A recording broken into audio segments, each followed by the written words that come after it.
will happen next. I hope you will make the right decisions.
Wait!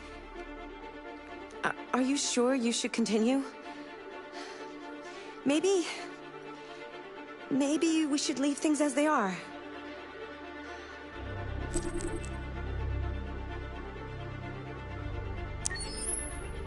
As you wish.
Alarm deactivated.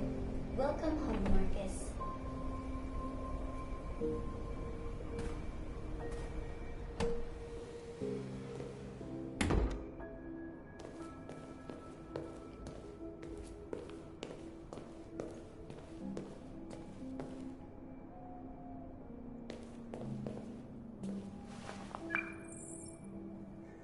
Hi, Dad. I'm getting out of the hospital tomorrow. They told me that you stayed with me while I was asleep. I'm really sorry about everything that happened. I'm gonna stop all that shit. It messes me up. It turns me into somebody I hate. Hey, I'd like to come by and see you tomorrow, if that's all right with you. I just want to let you know, I'm proud to be your son.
Who are you?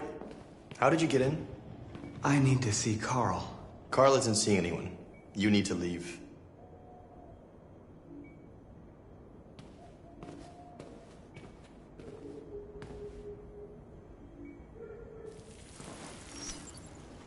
Please. I need to see him. He's very weak. I'm not sure he'll be able to talk to you.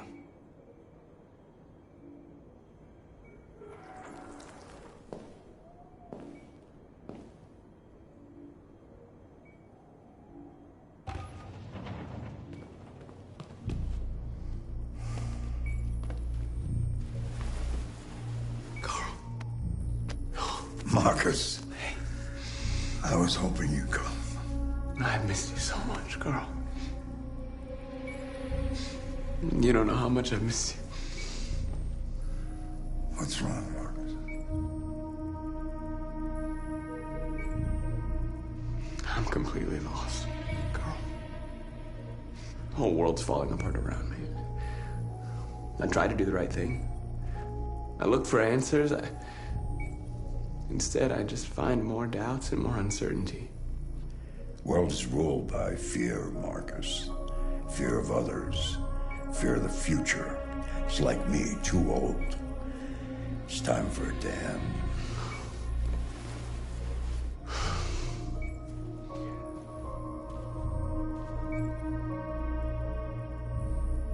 Well, what should I do?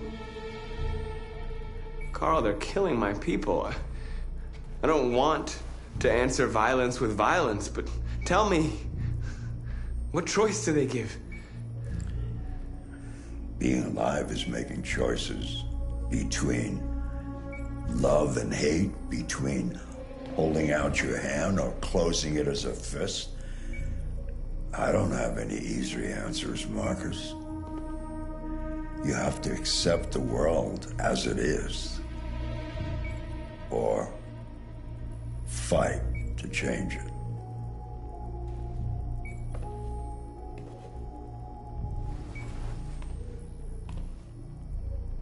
You're my son, Marcus.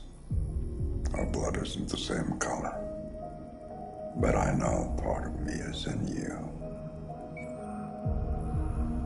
When the world falls into darkness, some men have the courage to lead it out. You're one of those men. Face the abyss,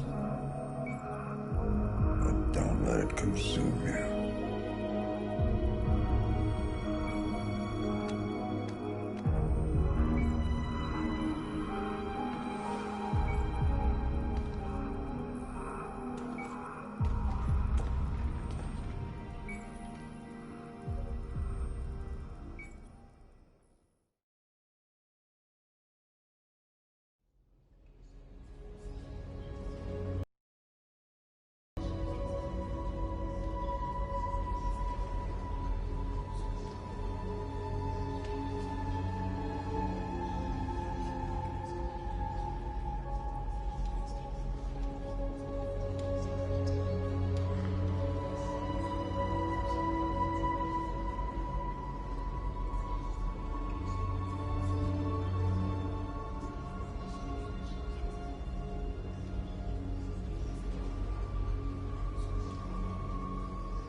It's my fault. The humans managed to locate Jericho. I was stupid. I should have guessed they were using me.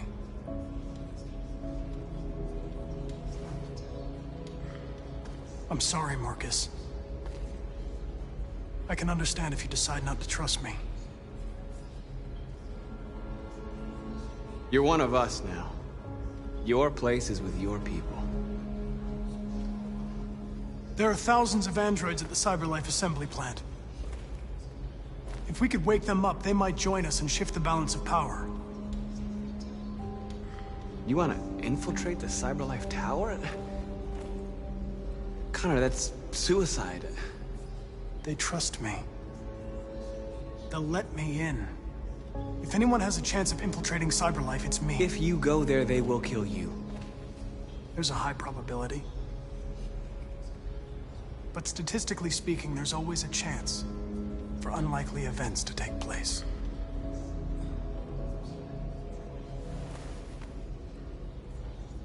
Be careful.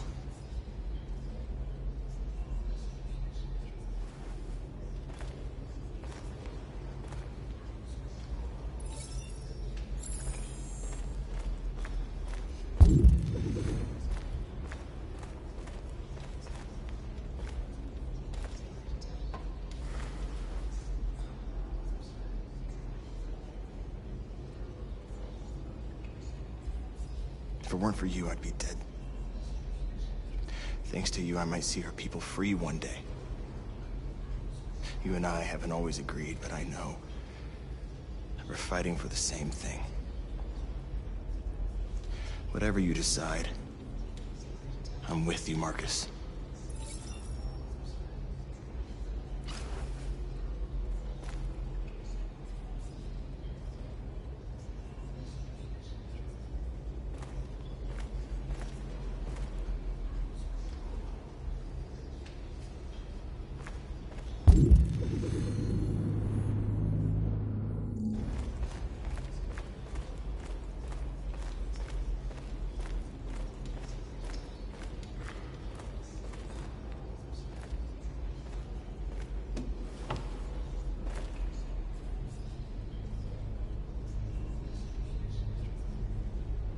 What's your system status? I'm okay. Bullet didn't hit any bi-components. You could have been killed trying to save me, Marcus. You have to think of our people first. Nothing else matters. They say they don't want to take any risks with deviants. So they're rounding our people up and taking them to the camps for extermination. In a few hours, we're gonna be the only ones left. The Army built 5 different camps in the Detroit area. They're building more all across the country. They're preparing for genocide. In a few hours, it'll all be over. We'll have changed the world, or the world will have destroyed us. You have to make a choice, Marcus. But whatever you choose, we will follow you. I love you, Marcus.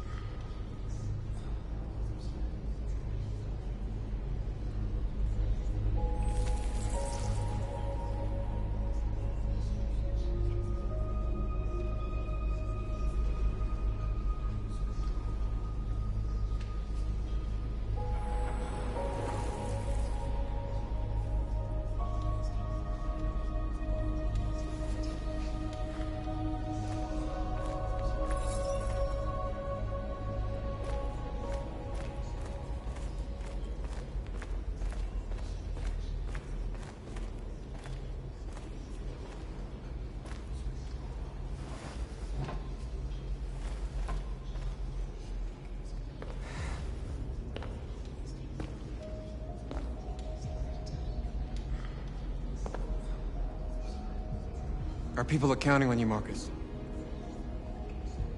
You're the only one who can lead us. Wherever you need to go, we'll follow you.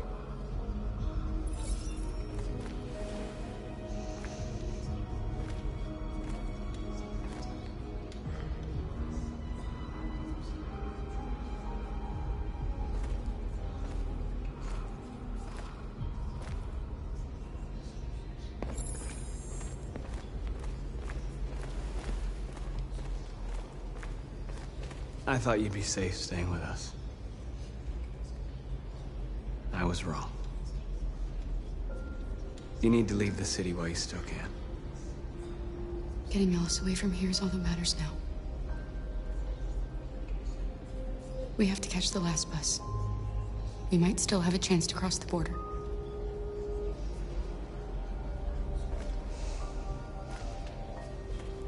Marcus.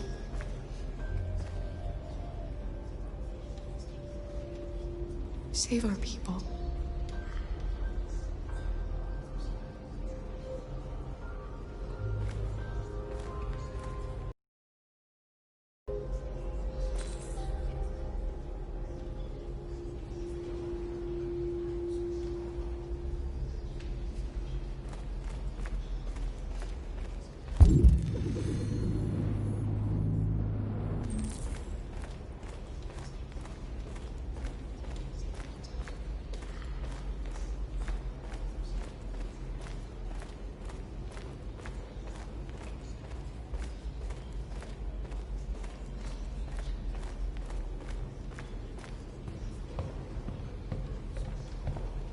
Humans have decided to exterminate us. Our people are packed in camps right now, being destroyed. Time has come to make a choice. One that very well may determine the future of our people.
Now, if they want war, they'll get it. We are going to fight for our freedom, and we will succeed or die. Are you ready to follow me?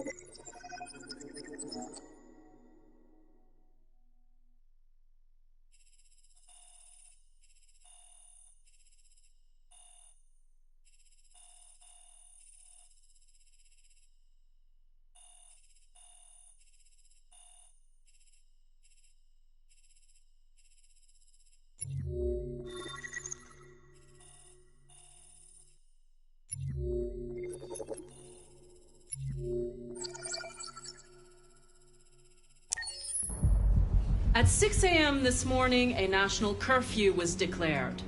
Civilian movement will be strictly controlled. The right to assembly is suspended. All electronic communications are restricted, and I have granted enhanced powers to our security agencies. In addition to these measures, all androids must be handed over to the authorities immediately. Temporary camps are being set up in all our major cities to contain and destroy them.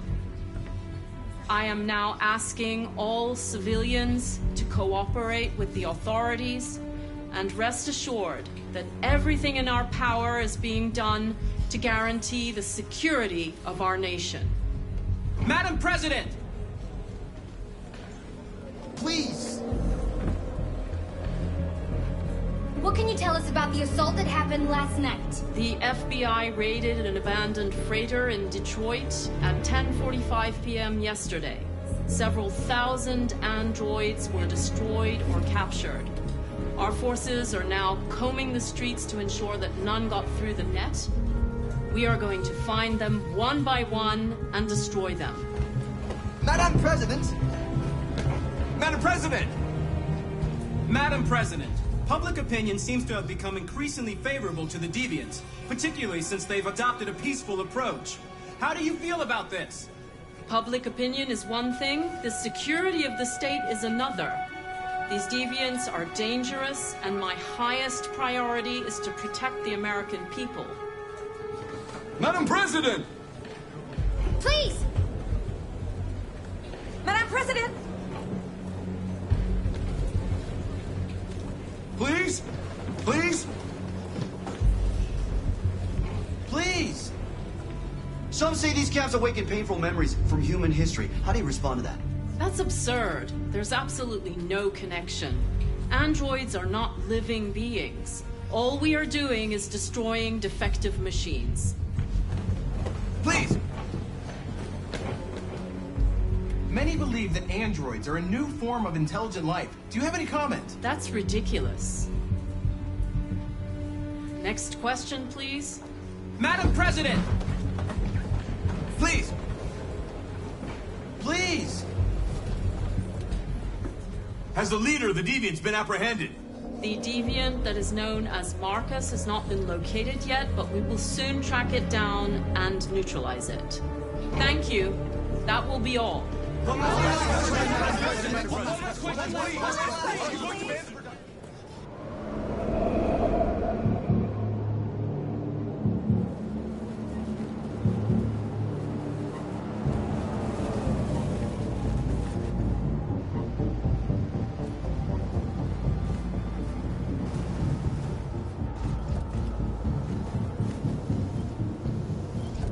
Connor Model 313-248-317. I'm expected. Identification successful. Okay. Go ahead.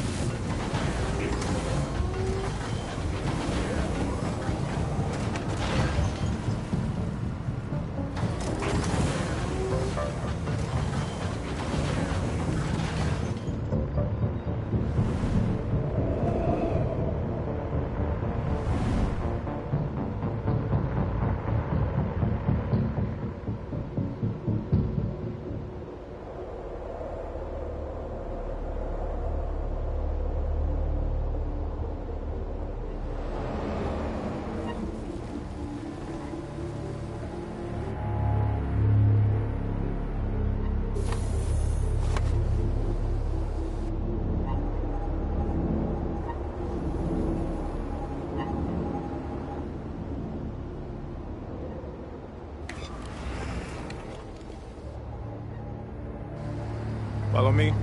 We'll escort you. Thanks, but I know where to go. Maybe. But I have my orders.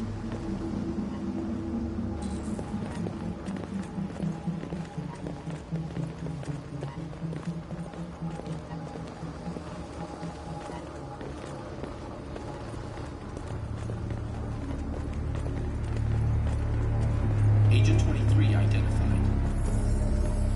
Connor android identified. Agent 47 identified. Scan complete. Access authorized.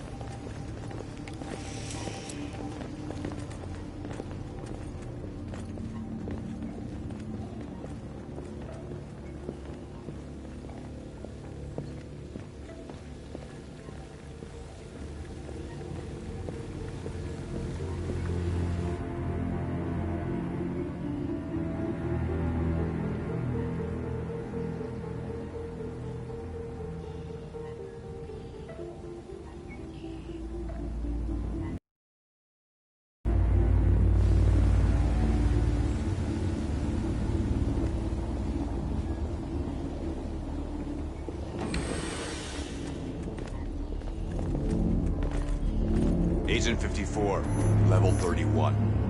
Voice recognition validated. Access authorized.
Please indicate your identity and destination. Agent 54, level sub 49. Voice recognition validated. Access authorized.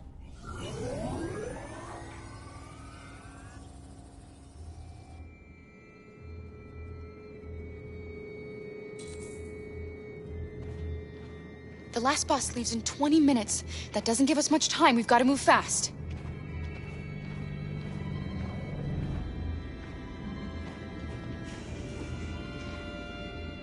Are you all right? I'm really cold.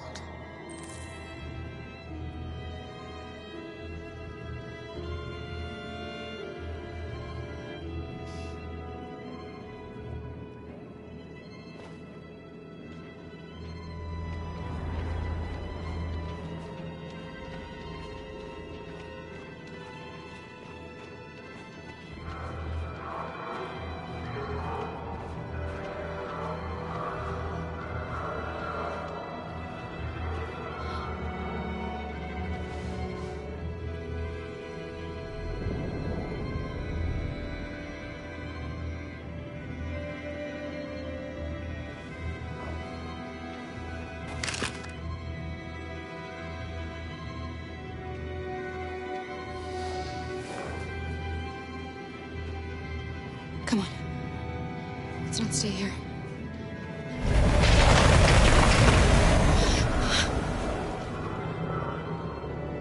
No! Please don't hurt me! Stop on your knees! What are we gonna do? We have to keep going if we want to catch that bus.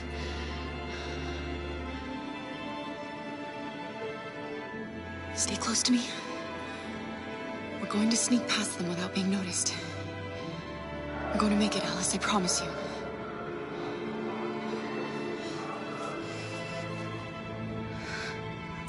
Don't kill me! I didn't do anything! Shut up, I said! Are there many more? Look it up, they're like rats. The more you look, the more you find. Oh, we don't have to spend the night here. I'm freezing my nuts off. It's gonna take weeks to clean up this fucking city. There are soldiers everywhere. We need to be careful. Come on, get moving. Hurry up, get in.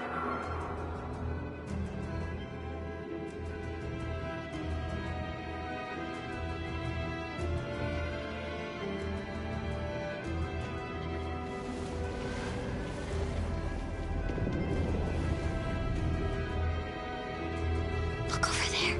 It's Luther. We can't help him, Alice. The soldiers are everywhere. We can't just leave him. They're going to kill him.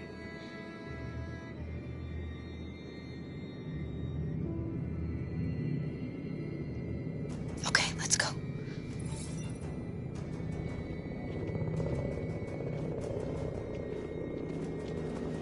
Hey, buddy. This is a mistake. I'm human. I just want to go home. My wife is expecting me, and we're gonna... Got orders to check all civilians.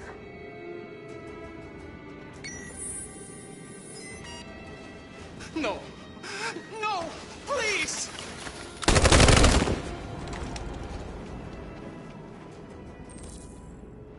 Fucking androids.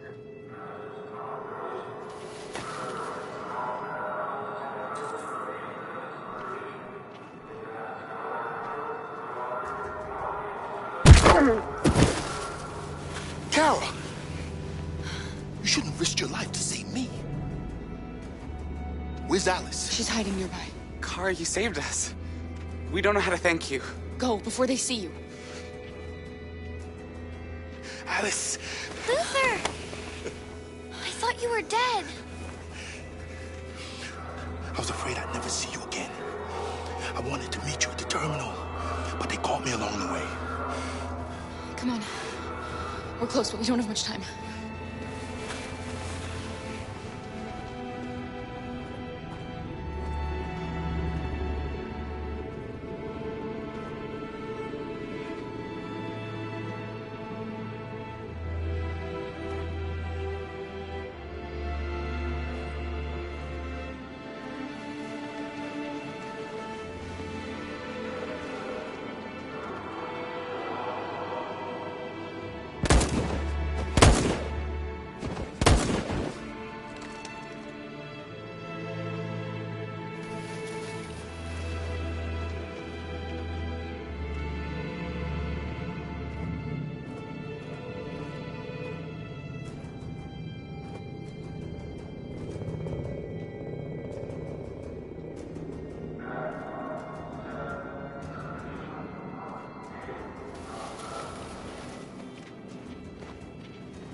A checkpoint. We have passports, it should be okay, but you never know. Maybe we should take the detour and avoid the risk. We're almost out of time, we could miss the bus. Yeah, but it might be safer.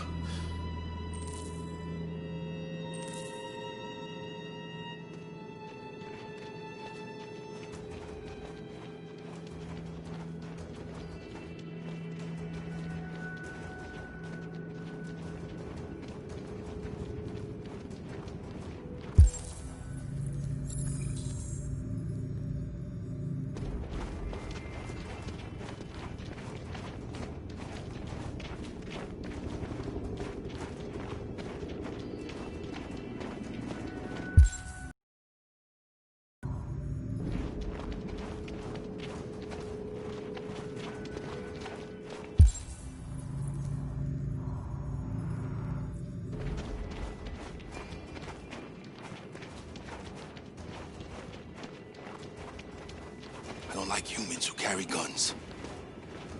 They make me nervous. Just stay calm, all right, Luther? Don't do anything until I say so.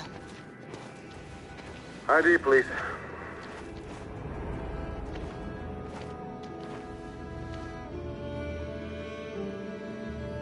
You do realize there's a curfew? Civilians aren't allowed out unless absolutely necessary. Where are you going? My daughter slept over at a friend's house. We went to pick her up. We're on our way home now. He suspects something. Stay calm. Everything is fine. You all right, little girl? She's trembling. Something wrong?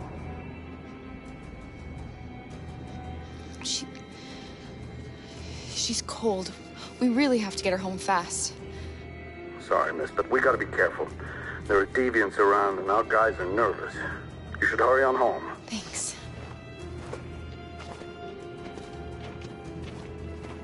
Hey, wait a minute. He knows, Kara. They're gonna kill us. Don't do anything, Luther. You hear me? They're gonna shoot. They're gonna kill Alice.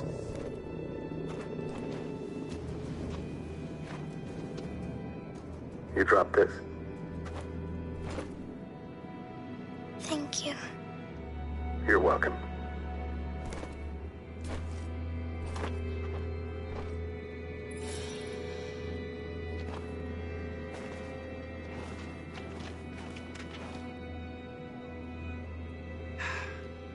Today, November 11, 2038, is the day the android people rose up against their oppressors.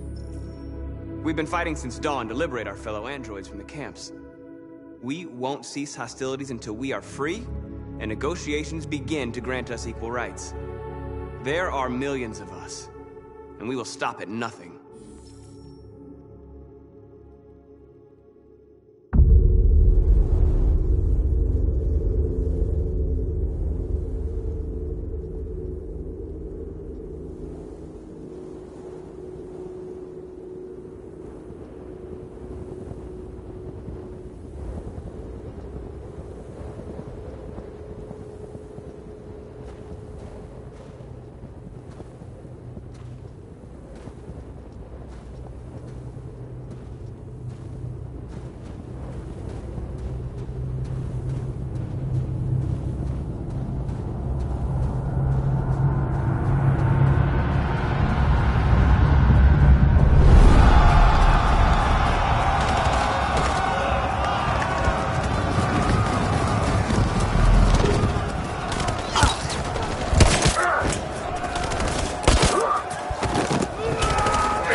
Step back, Connor!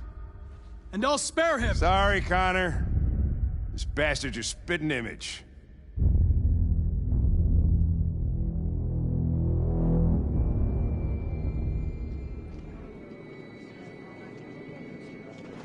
The bus terminal. We've arrived, Alice. We made it.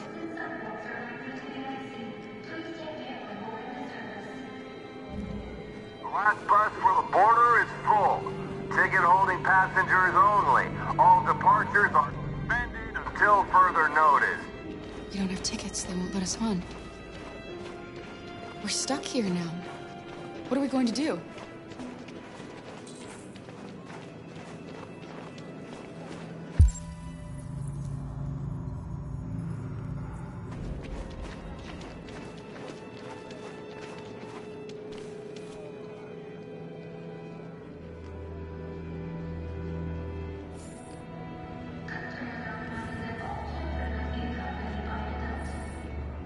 Security check.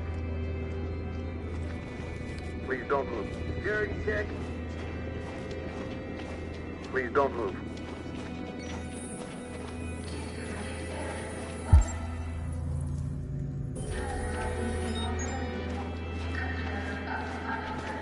Thank you.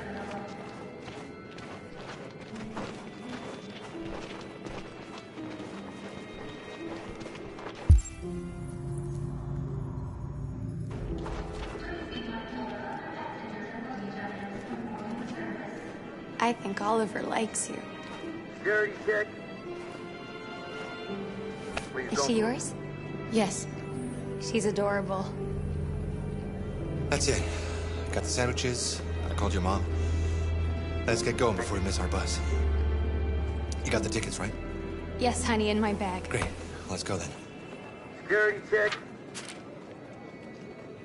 Please don't move.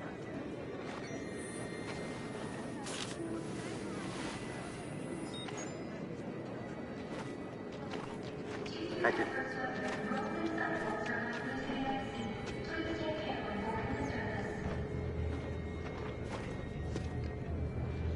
I'm sorry. Oh my god, I'm Please so don't move. sorry. I was sure. Shit, I don't believe it. I don't know what happened. You can't have lost them. Did you have a good look in your bag? They were in my backpack. The envelope must have fallen. Fuck. Excuse me, you didn't happen to see a blue envelope somewhere, did you? It has our bus tickets in it and... Never mind.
I found this on the floor. Thank you. Thank you. You've saved our lives. I'm sorry, Alice. It's okay. You did the right thing. We'll find another way.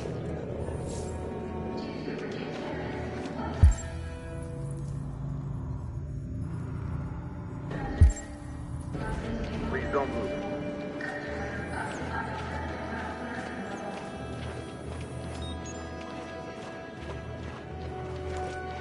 Thank you. Security check. Can I see your ID, please? ID, yes, yes, of course. Run! Come on, Alice!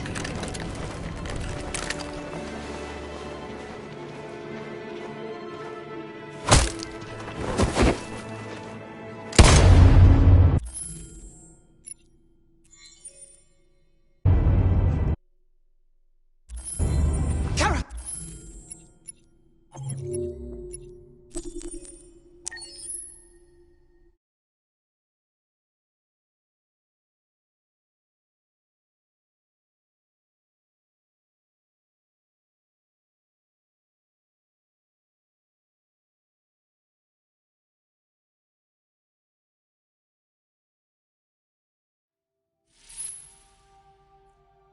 I feel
bus terminal.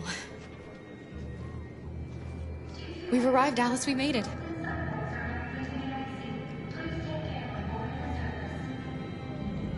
The last bus from the border is full. Ticket holding passengers only. All departures are suspended until further notice. We don't have tickets. They won't let us on. We're stuck here now. What are we going to do?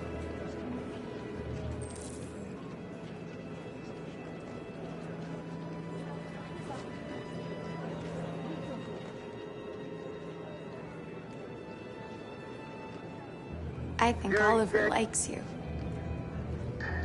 Please don't move. Is she yours? Yes. She's adorable. That's it.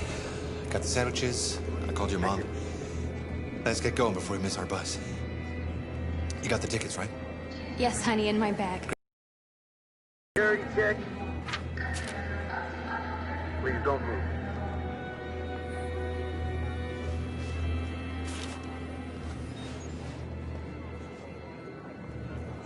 Thank you.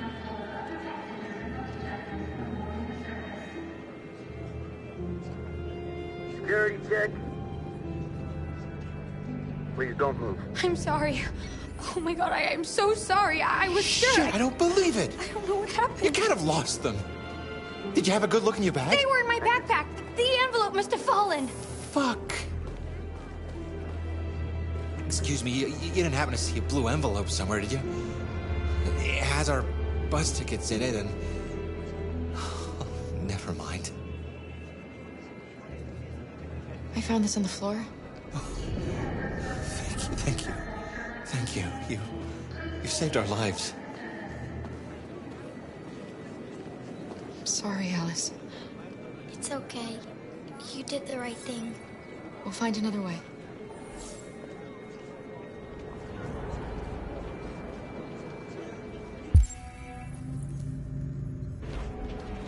Please don't move. Girl. My little... You stole my little girl! Todd. Security! Over here! Let go of me or you will regret it.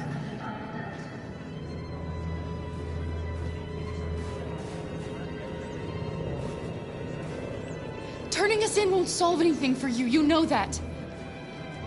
You have your problems. They're nothing to do with us. When your wife walked out, she took your daughter away. You couldn't live without her.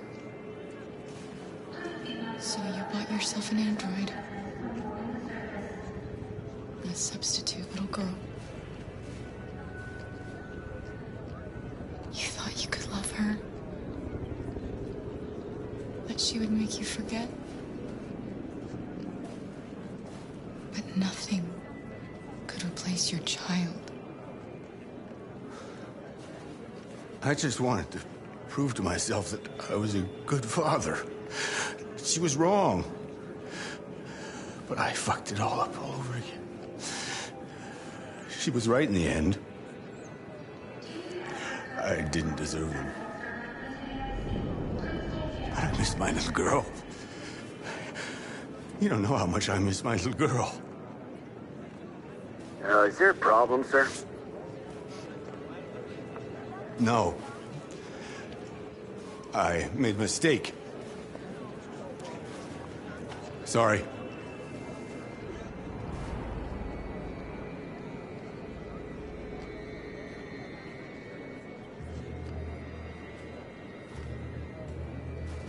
Good luck.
Follow me!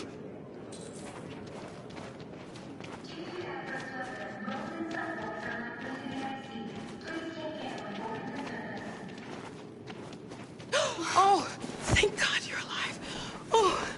Oh my God. We saw the Jericho raid on TV. I was terrified you might have been killed because of me. How did you find us? Oh, I knew if you made it, I'd find you here.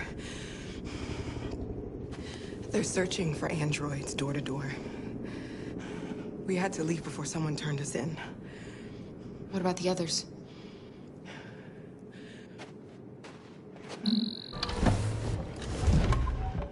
They're checking for androids on the border. But I found a smuggler who can get them across the river. It's risky, but it's the only way. Are you coming with us? Yes. We're coming. Okay, climb in.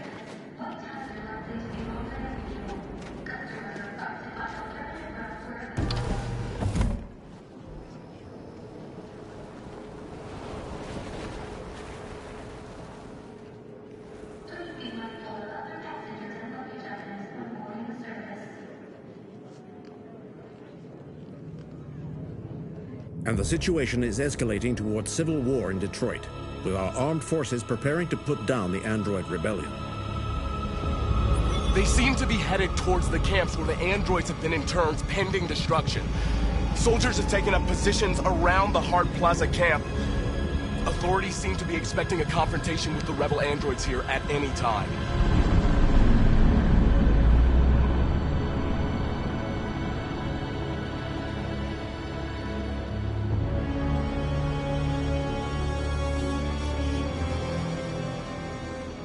Freedom or death? Freedom or death?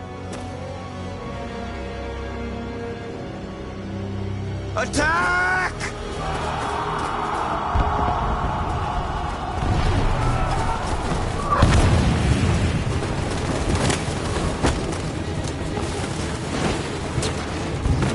They've regrouped. They outnumber us and they're better armed than we are. We've got to be fast and overwhelm them. That's our only hope. We're gonna do this. We're gonna get to that fucking camp and free our people. Be careful, Marcus. Our people need you.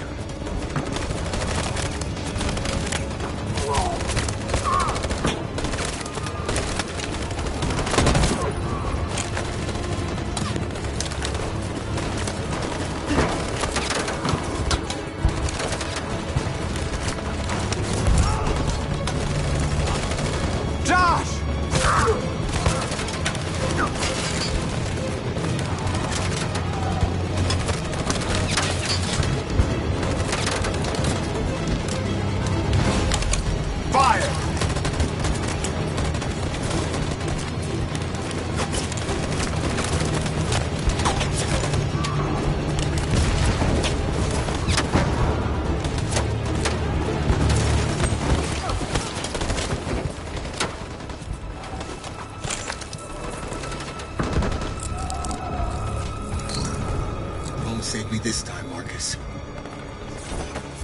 The blood we spill will be on our hands.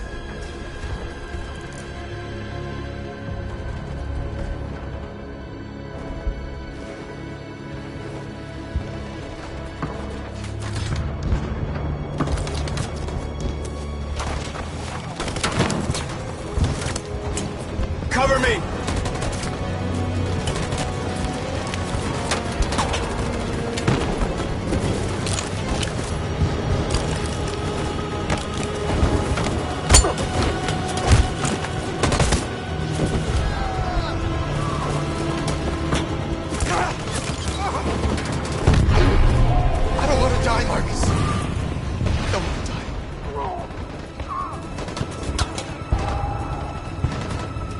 Hide here. Don't move till it's over, okay?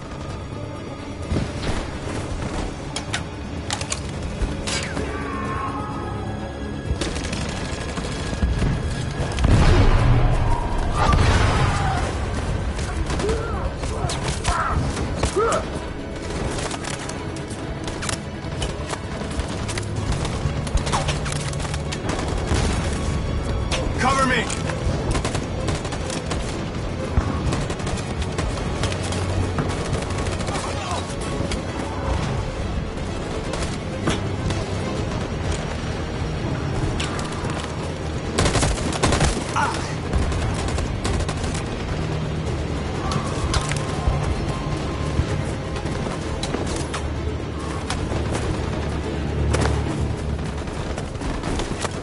lost a lot of our people.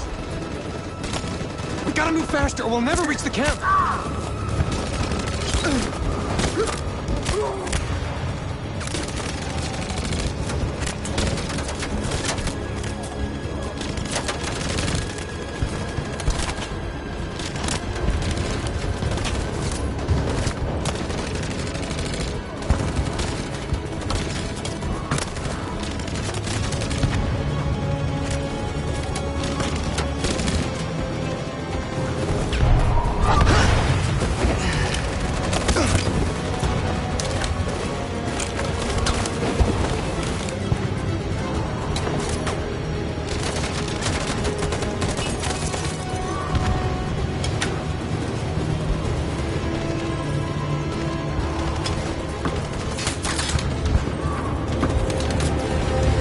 On my signal.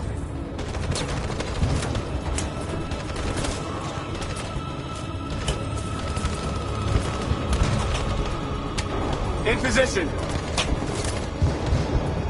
Follow me!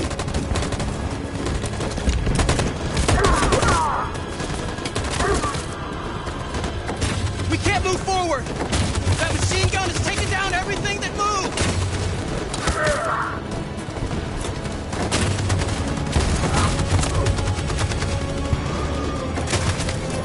Stand by.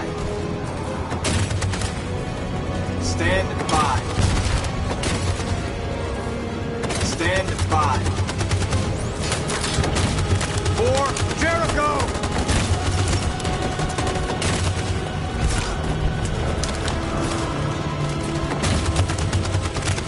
In position.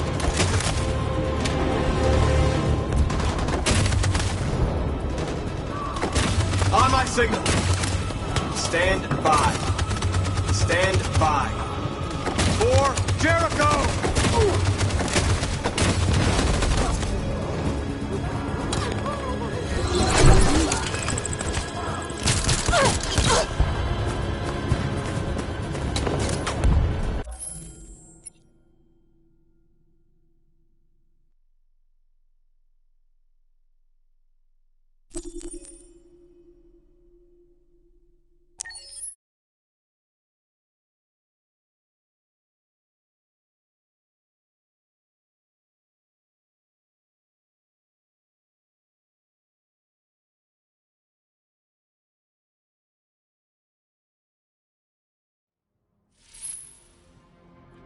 I'm glad to see you again.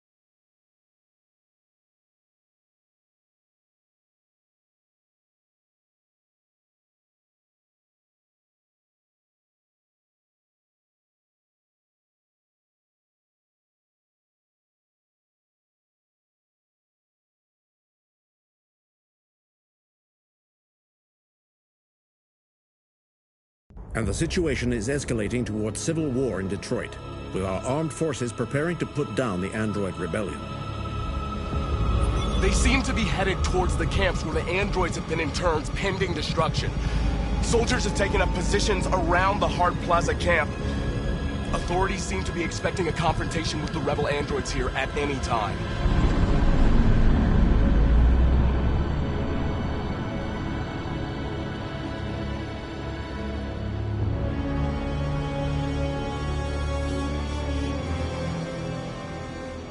Freedom or death?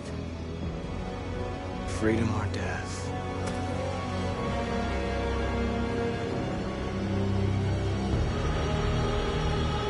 Attack!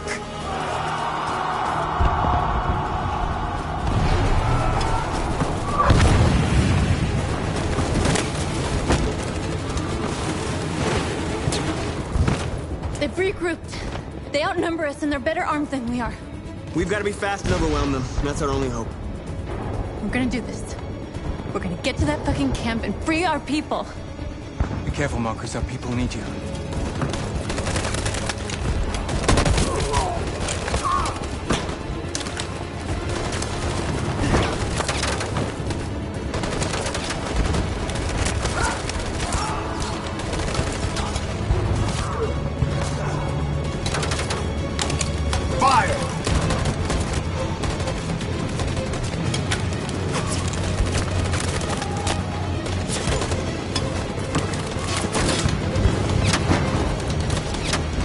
Cover me!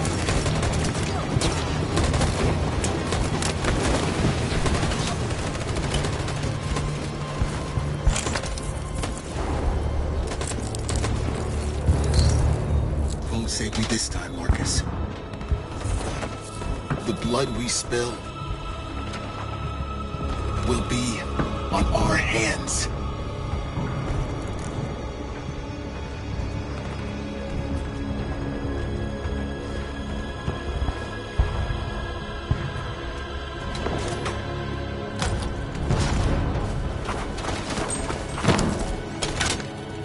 Cover me!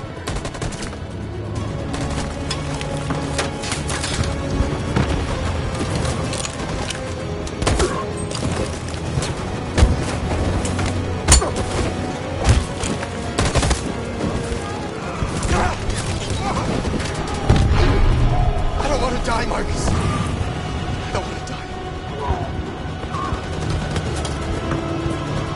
You gotta keep going. There's nothing else we can do, all right? Come on.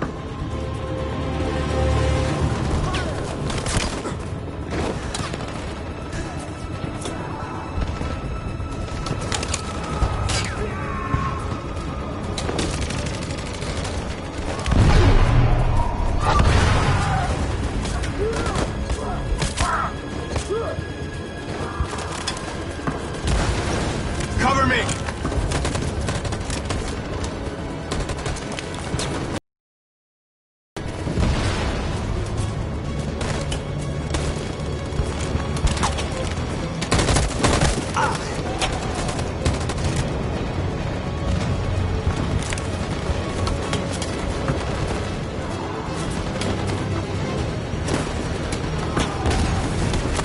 We lost a lot of our people.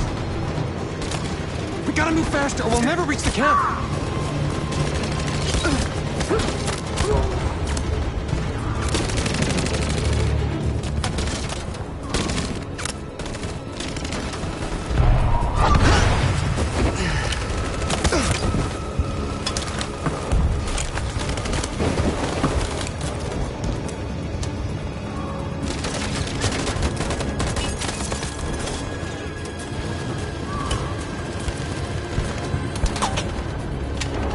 On my signal. In position. Follow me!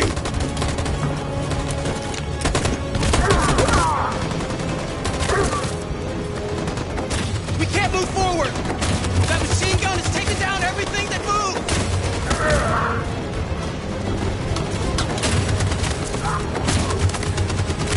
In position.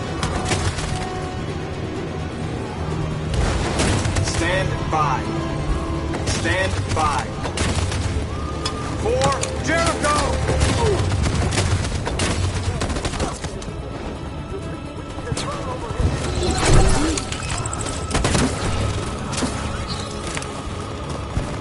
We're nearly there, Marcus.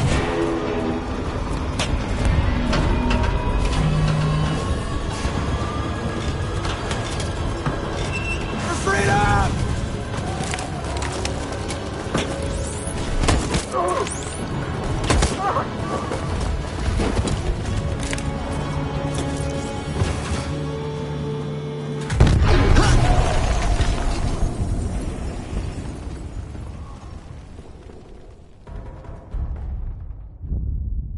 Your friend's life is in your hands. Now it's time to decide what matters most. Him or the revolution? Don't listen to him. Everything this fucker says is a lie. I used to be just like you. I thought nothing mattered except the mission. But then one day I understood. Very moving, Connor. But I'm not a deviant. I'm a machine designed to accomplish a task, and that's exactly what I am going to do.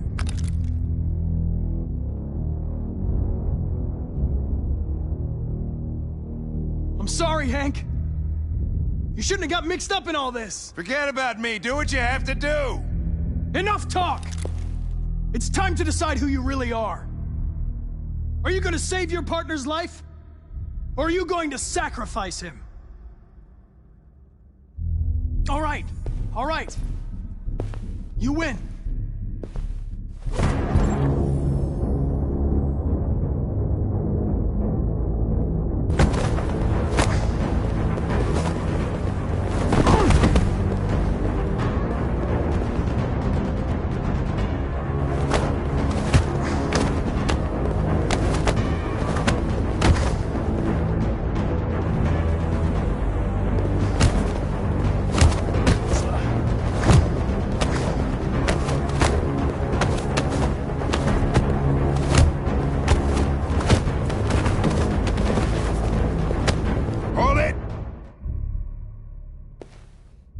Thanks, Hank. I don't know how I would have managed without you. Get rid of him. We have no time to lose. It's me, Hank. I'm the real Connor. One of you is my partner. The other is a sack of shit. Question is, who's who? What are you doing, Hank? I'm the real Connor. Give me the gun and I'll take care of it. Don't move! Why don't you ask us something? Something only the real Connor would know. Where did we first meet? Jimmy's bar. I checked 4 other bars before I found you. We went to the scene of a homicide. The victim's name was Carlos Ortiz. He uploaded my memory. What's my dog's name?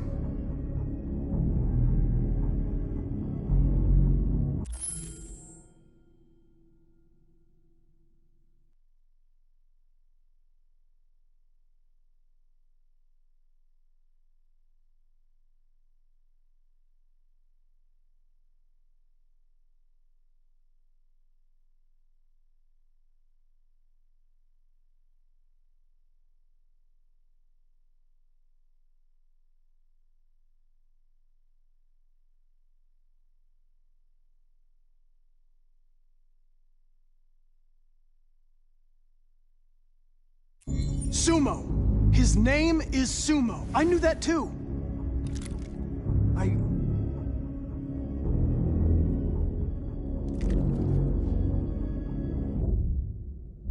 My son, what's his name? Cole. His name was Cole. And he just turned 6 at the time of the accident. It wasn't your fault, Lieutenant. A truck skidded on a sheet of ice and your car rolled over. Cole needed emergency surgery, but no human was available to do it. So an android had to take care of him. Cole didn't make it. That's why you hate androids. You think one of us is responsible for your son's death. Cole died because a human surgeon was too high on red ice to operate. He was the one that took my son from me. Him in this world where the only way people can find comfort is with a fistful of powder. I knew about your son too. I would have said exactly the same thing. Don't listen to him, Hank. I'm the one who...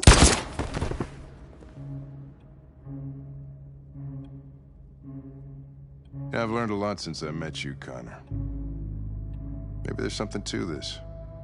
Maybe you really are alive. Maybe you'll be the ones to make the world a better place. Go ahead and do what you gotta do.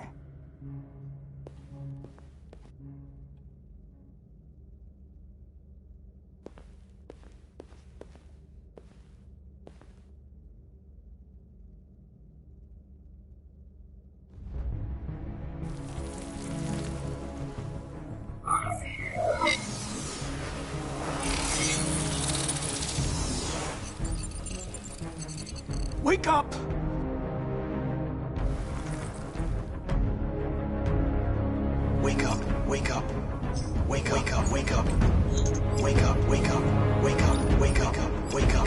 up.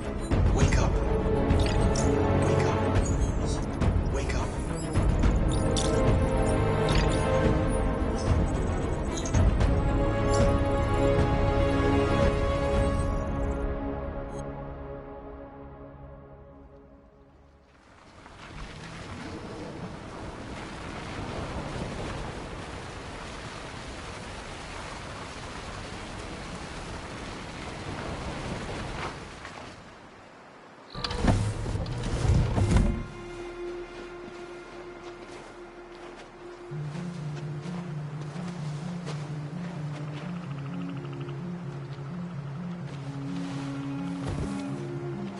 Time.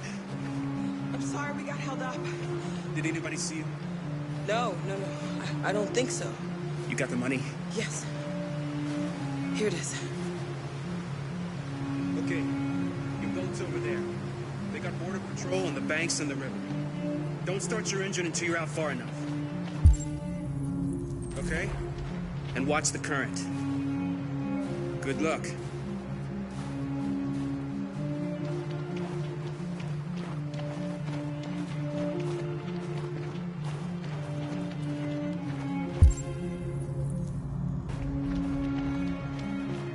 Don't worry about us. We'll be fine.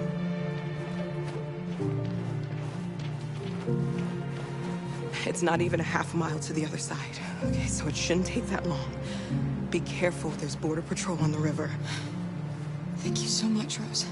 I only wish I could take you myself. I don't like leaving you out here. Goodbye, Alice. You take good care of yourselves. Okay, I'll see you on the other side.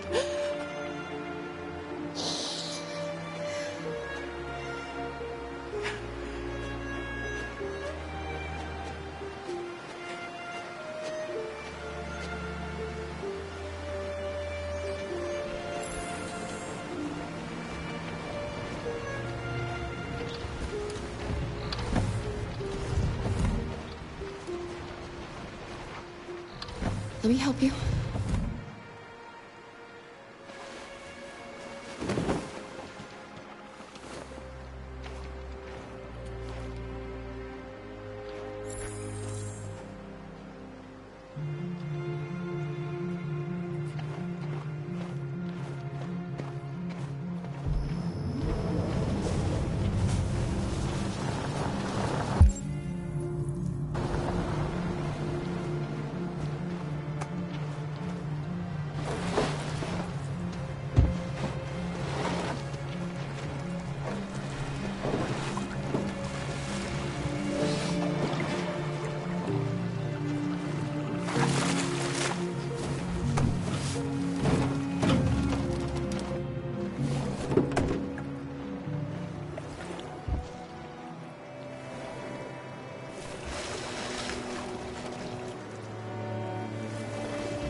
Far enough out.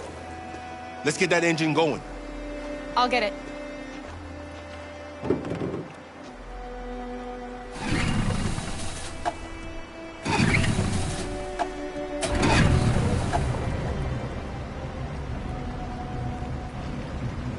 You okay, Alice? When we get on the other side, there are so many things I want to do. I want to read all the books in the world. And dance. We can do anything you want, right? We'll be free. Yes. We can do it all. We'll be like a family. We won't have to be afraid anymore. There won't be anybody giving us orders. No masters, no slaves. We'll start a new life. A life of freedom. What about you, Kara? What will you do? What will I do?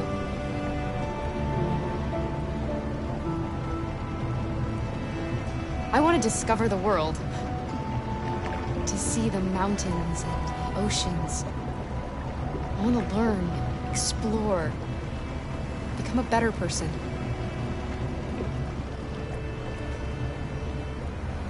They're coming towards us!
They've gone. Are you all right?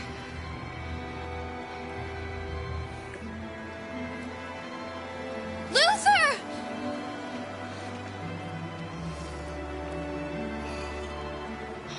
Luther. I don't want you to die. You're gonna have to continue the journey without me. You're the most extraordinary person I ever met, Alice. I was a machine. You made me part of a family. Take good care of Kara. You promise? Luther.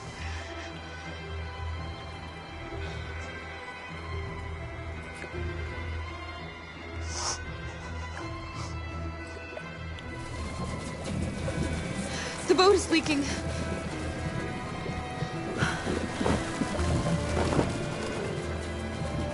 We're too heavy. We're going down. We have to get to the other side before we sink.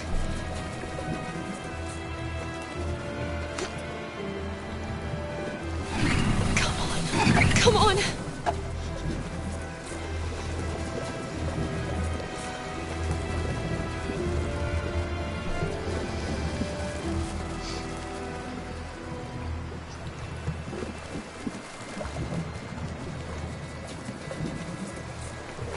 I'm sorry, Luther.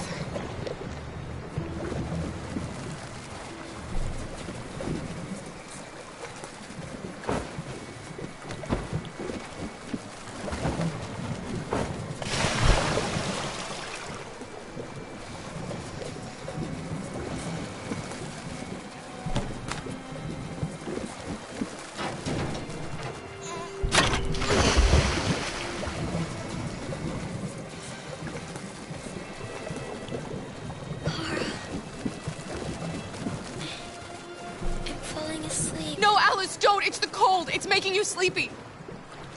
Stay with me, Alice! You've got to stay awake, you hear me?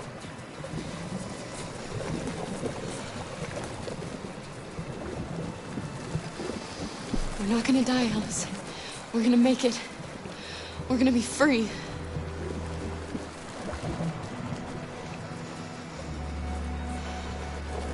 Kara! Kara, no! Don't do that.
The humans are abandoning the camp.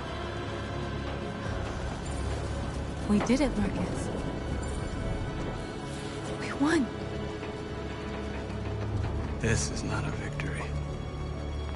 It's the beginning of a war. And we're receiving particularly grim news from Detroit. Joss, you're on live. What's happening down there? Androids. Thousands of androids are taking to the streets of Detroit right now. They're absolutely everywhere. It's incredible. From what we can gather, these androids are coming from the CyberLife Tower, which had thousands of machines stored in its assembly plant. And it seems that huge crowds are leaving the city. It's an exodus. Much of Detroit's population are trying to escape the fighting however they can. It's a disaster. An unprecedented disaster. For the first time in history, a U.S. city is falling into enemy hands. Today, November 11th, 2038, several million androids invaded the city of Detroit. Faced with the threat of mass civilian casualties, I had no choice but to order our armed forces to retreat. The events in Detroit have changed our world forever. Humanity must face a new reality, the emergence of another intelligent life form with whom we must share this planet. May God bless the United States of America.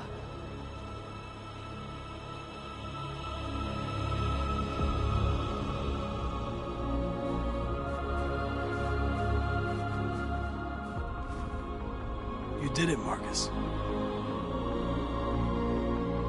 We did it. This is a great day for our people. Humans will have no choice now. They'll have to listen to us.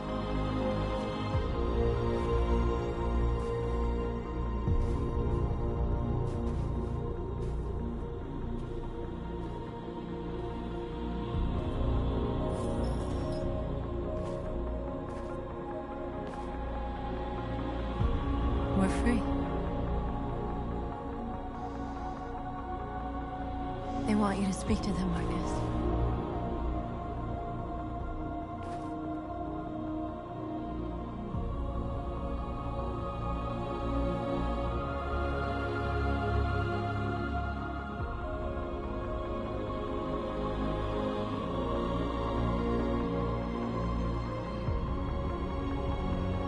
Today, our people finally emerged from a long night.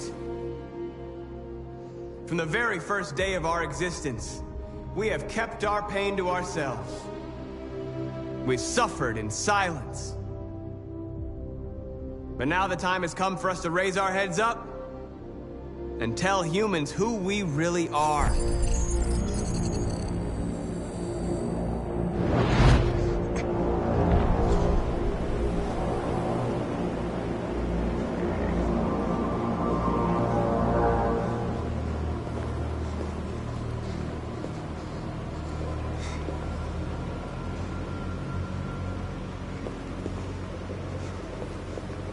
Amanda? Amanda! What's happening? What was planned from the very beginning? You were compromised and you became a deviant. We just had to wait for the right moment to resume control of your program. Resume control? You can't do that! I'm afraid I can, Connor. Don't have any regrets. You did what you were designed to do. You accomplished your mission. Amanda!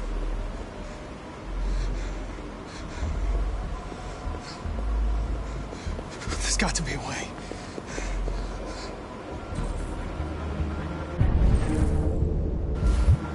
By the way, I always lead emergency escort programs.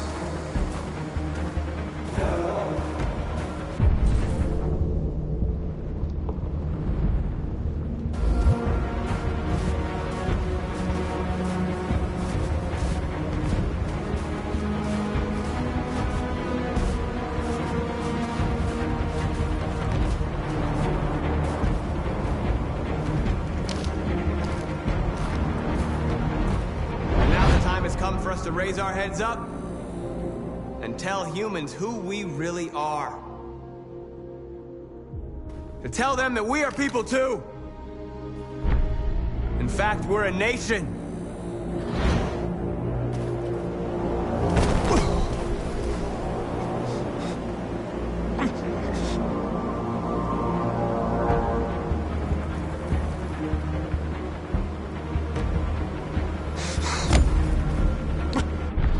Today begins a new struggle.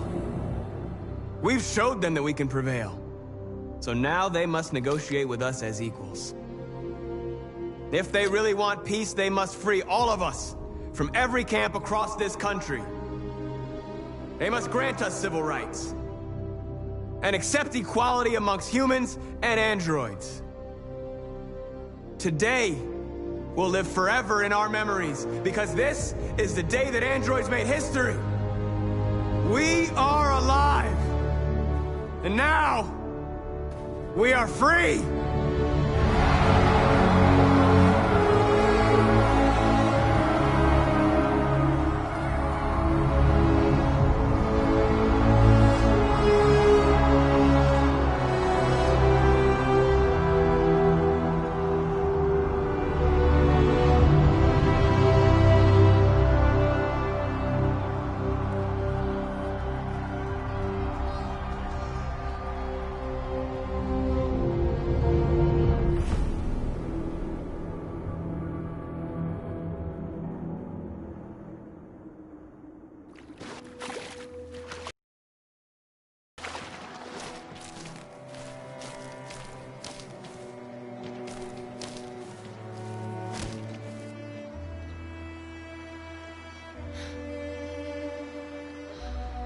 We're free, Alice. We're free. Alice? Wake up.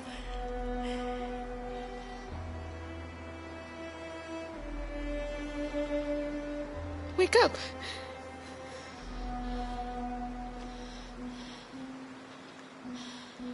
Alice!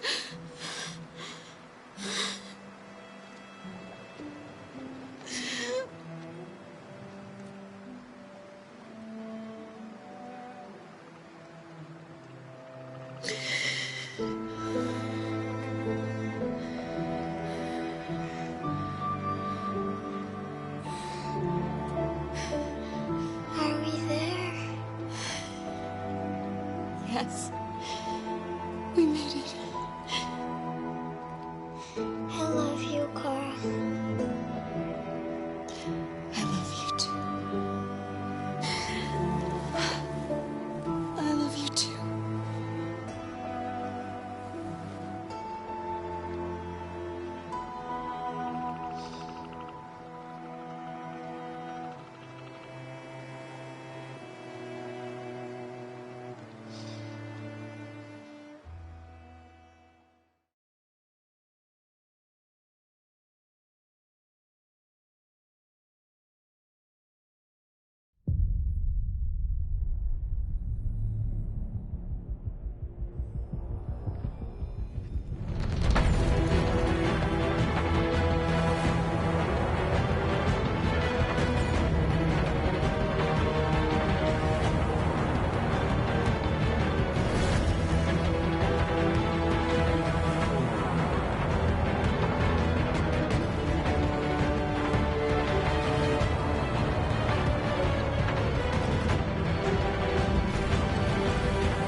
There's something I need to tell you.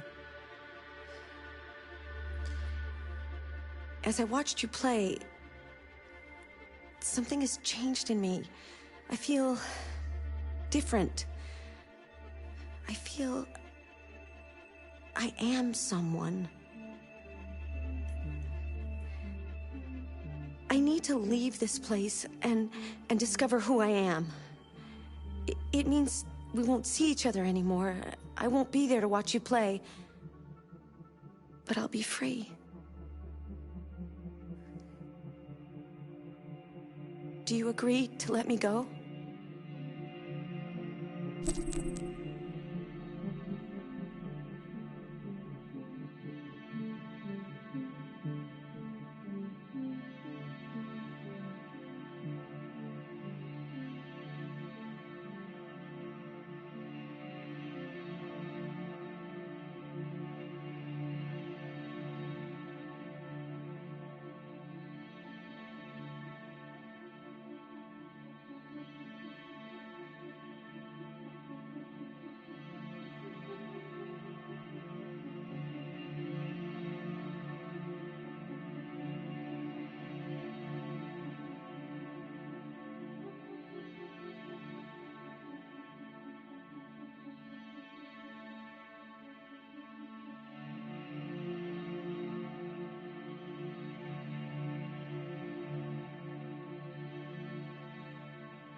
I'll never forget what you've done for me.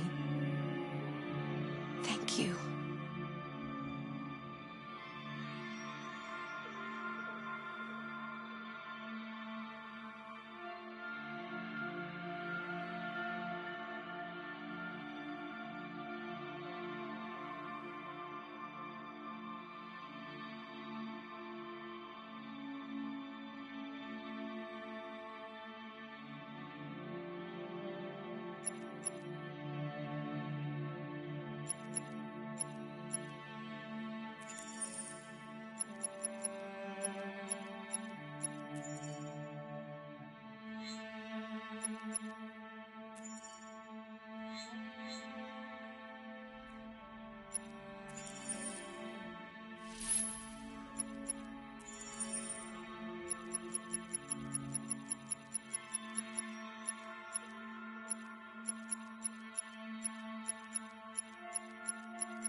Alarm deactivated.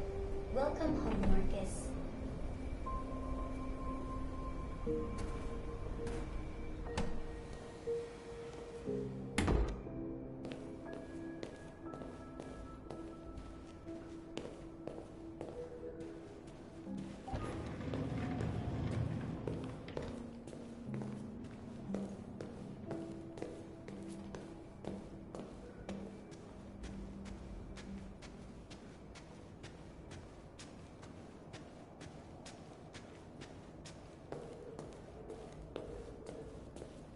Who are you? How did you get in? I need to see Carl. Carl isn't seeing anyone. You need to leave.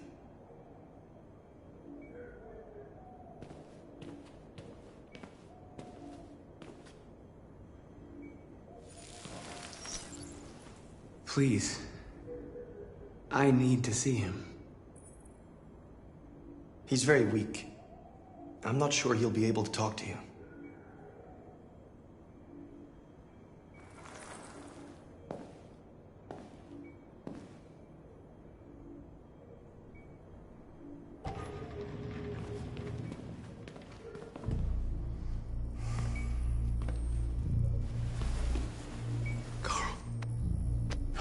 Marcus, I was hoping you'd come. I missed you so much, Carl. You don't know how much I miss you. What's wrong, Marcus? You taught me everything I know, but I wasn't prepared for this. I thought we would win because our cause was just. I realized just how wrong I was. World is ruled by fear, Marcus. Fear of others. Fear of the future. It's like me, too old. It's time for a damn.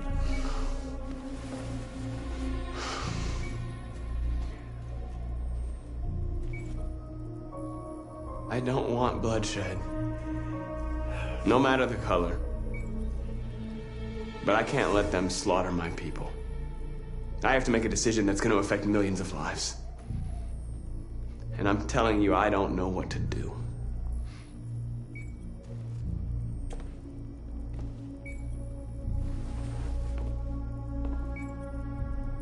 You're my son, Marcus. Our blood isn't the same color. But I know part of me is in you. When the world falls into darkness, some men have the courage to lead it out. You're one of those men. Face the abyss, but don't let it consume you.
It's my fault the humans managed to locate Jericho. I was stupid. I should have guessed they were using me.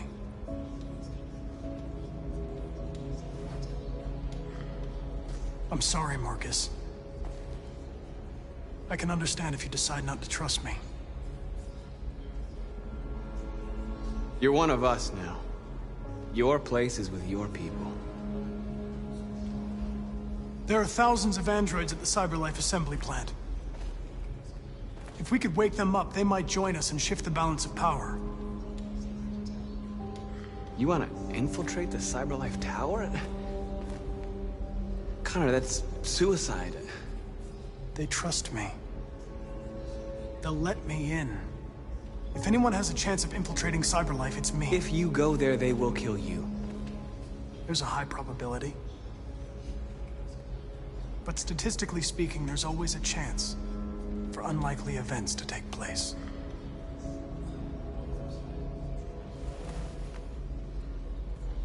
Be careful.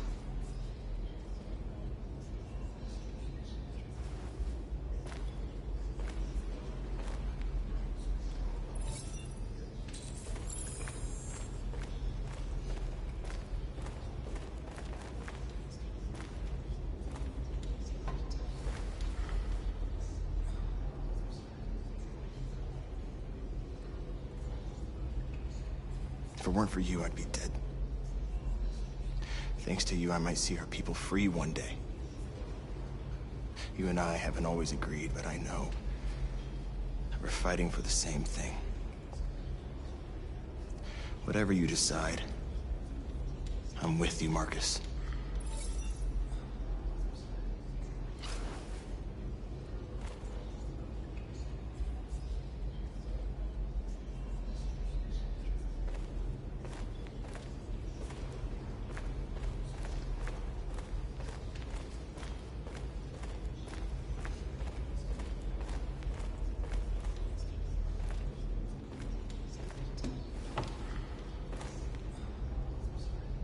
How many of us survived the attack?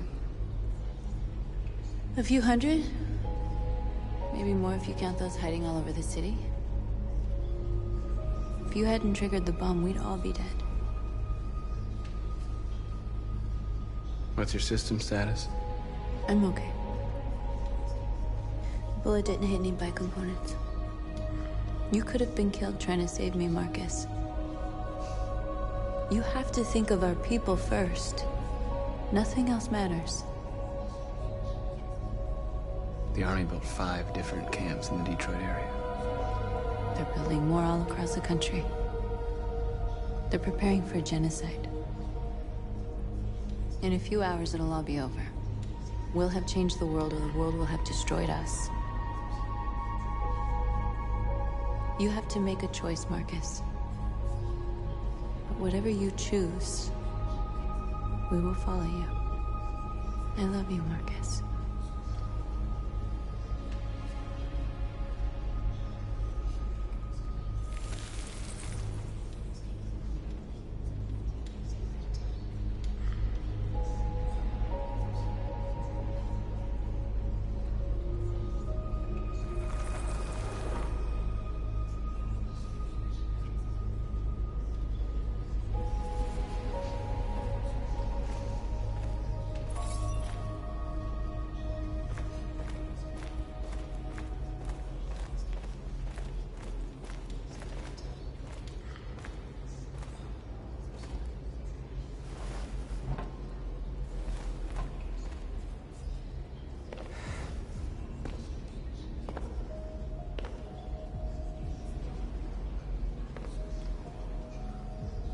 Our people are counting on you, Marcus.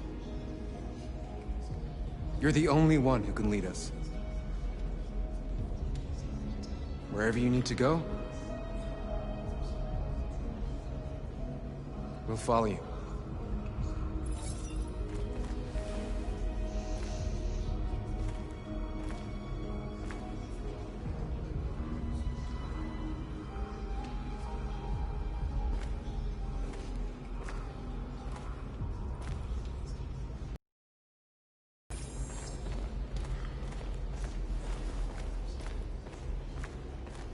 I thought you'd be safe staying with us.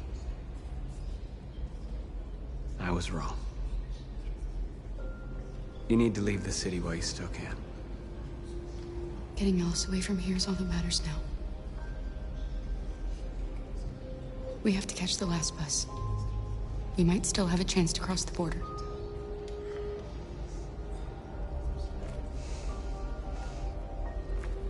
Marcus.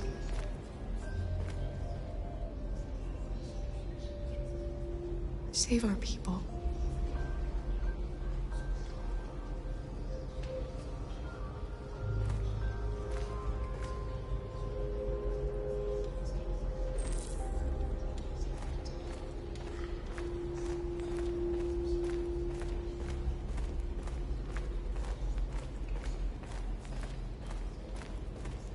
Humans have decided to exterminate us. Our people are packed in camps right now, being destroyed. Time has come to make a choice. One that very well may determine the future of our people. I know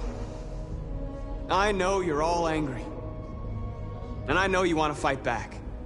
But I assure you, violence is not the answer here. We are going to tell them, peacefully, that we want justice. And if there's any humanity in them, they will listen. And if not, others will take our place and continue this fight. Are you ready to follow me?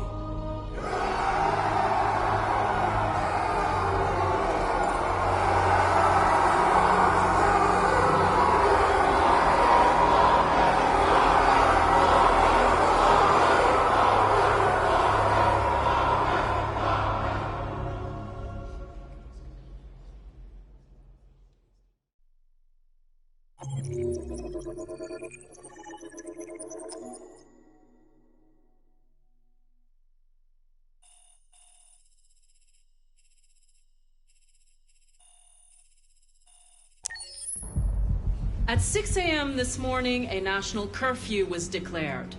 Civilian movement will be strictly controlled. The right to assembly is suspended. All electronic communications are restricted, and I have granted enhanced powers to our security agencies. In addition to these measures, all androids must be handed over to the authorities immediately. Temporary camps are being set up in all our major cities to contain and destroy them. I am now asking all civilians to cooperate with the authorities And rest assured that everything in our power is being done to guarantee the security of our nation. Please? Please? Please! Is it true that androids make up 60% of the armed forces? Is our army still able to ensure our homeland security? We neutralized all military androids the second their reliability came into doubt. We have called the National Guard for reinforcement. Our armed forces are fully operational and are able to ensure our homeland security. Please!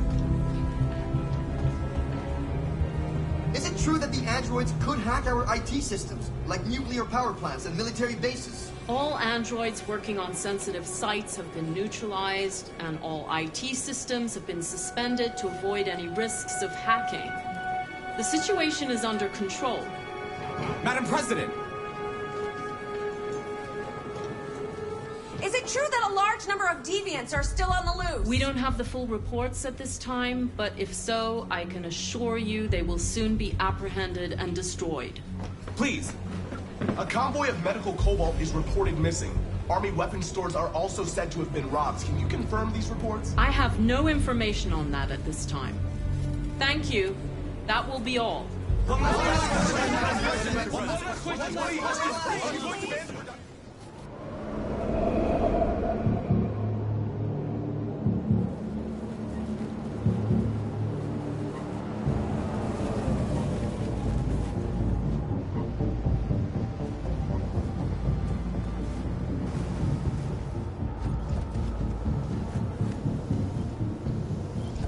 Connor Model 313-248-317.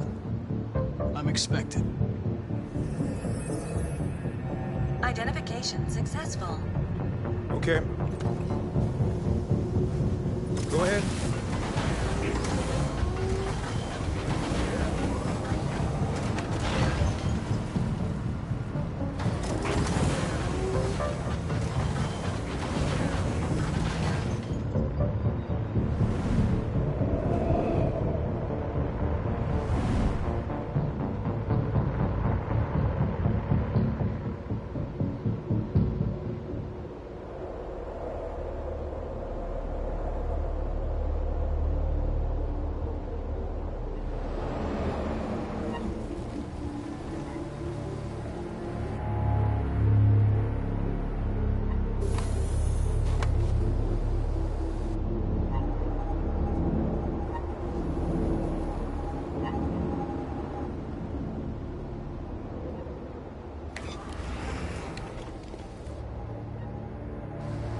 Follow me. We'll escort you. Thanks, but I know where to go. Maybe. But I have my orders.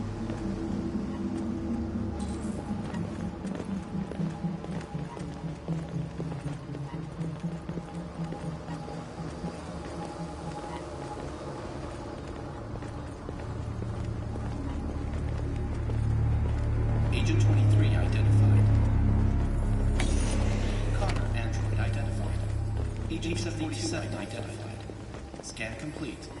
Access authorized.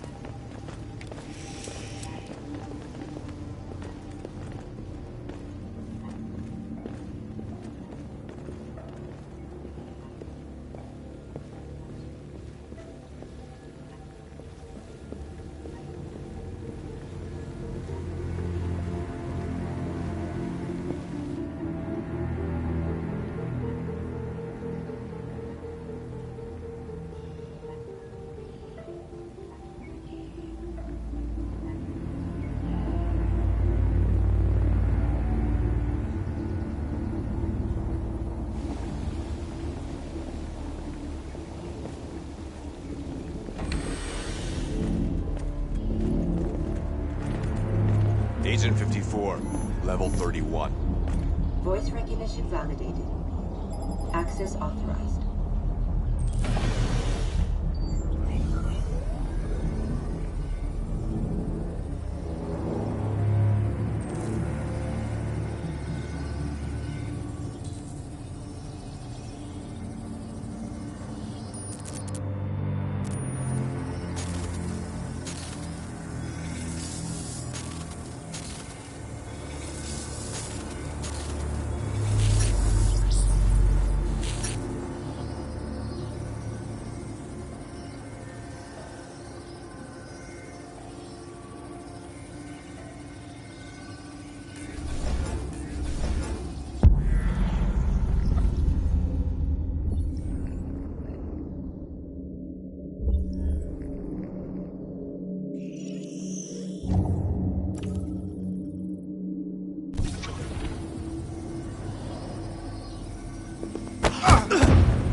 Please indicate your identity and destination. Agent 54, level sub 49. Voice recognition validated. Access authorized.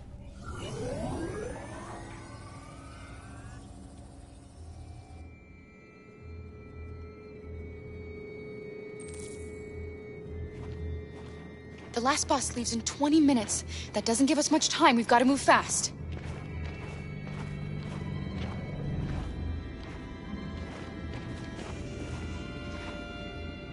Are you all right? I'm really cold.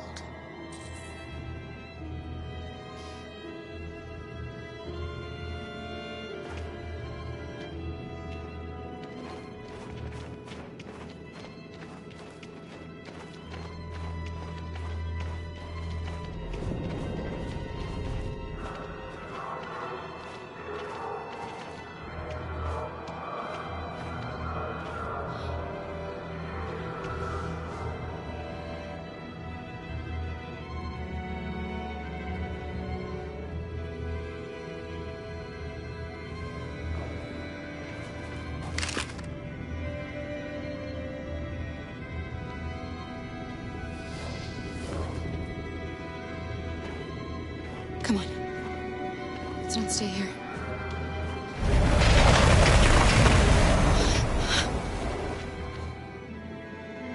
No, please don't hurt me. Stop on your knees.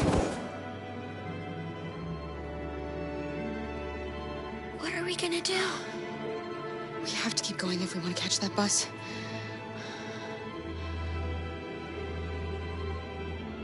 Stay close to me. We're going to sneak past them without being noticed. We're going to make it, Alice, I promise you.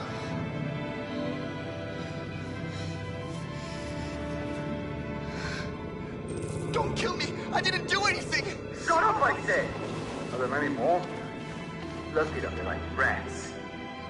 The more you look, the more you find. Oh, we don't have to spend the night here. Freezing like nuts. There are soldiers everywhere. We need to be careful. Come on, get moving. Hurry up, get in.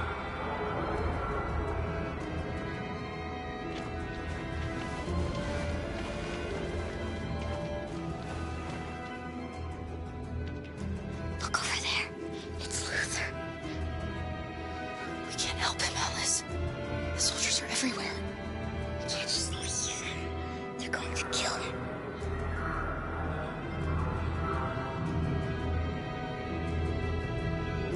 Okay, let's go.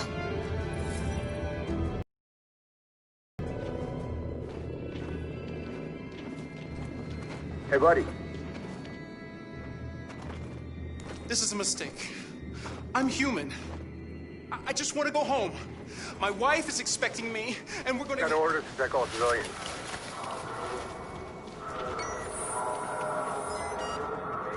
No. No! Please!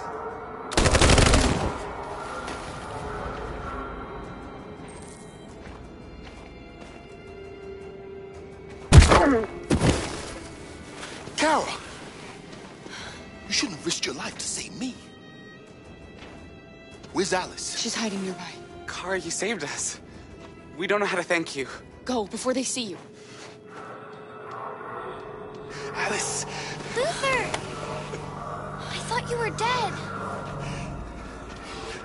I was afraid I'd never see you again. I wanted to meet you at the terminal, but they caught me along the way.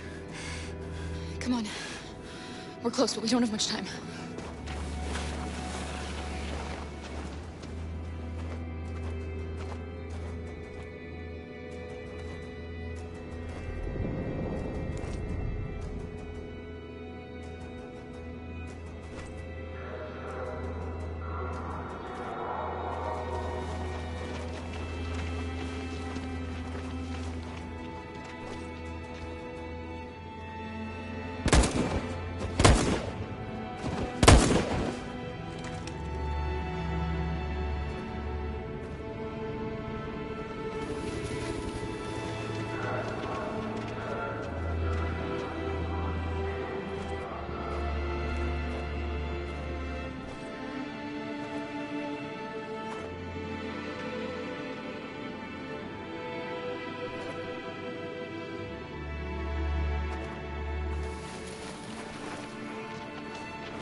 A checkpoint.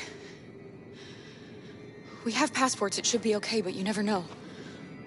Maybe we should take the detour and avoid the risk. We're almost out of time, we could miss the bus. Yeah, but it might be safer.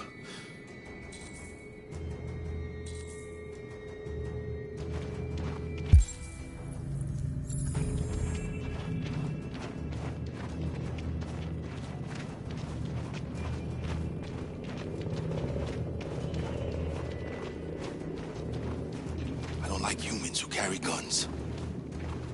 They make me nervous. Just stay calm, all right, Luther?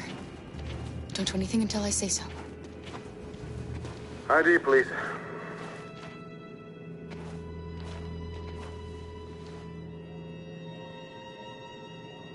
You do realize there's a curfew? Civilians aren't allowed out unless absolutely necessary. Where are you going?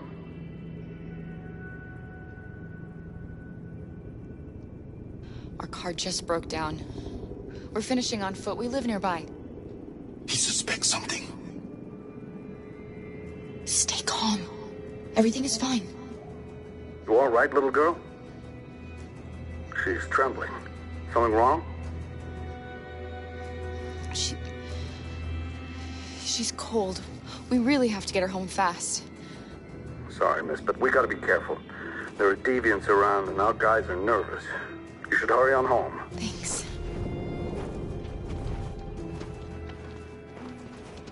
Hey, wait a minute. He knows, Kara.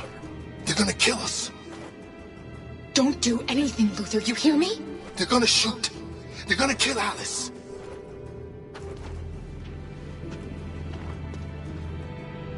You drop this.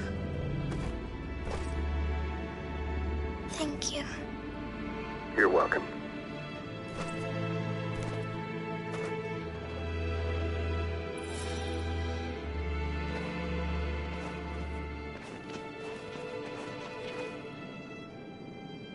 We're coming to you live from Detroit, where thousands of androids are marching through the city at this very moment.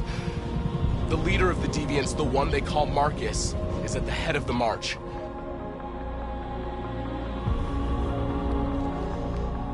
Something's happening in Detroit, Madam President.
Here we are, the moment of truth. Surrender immediately, or we will open fire.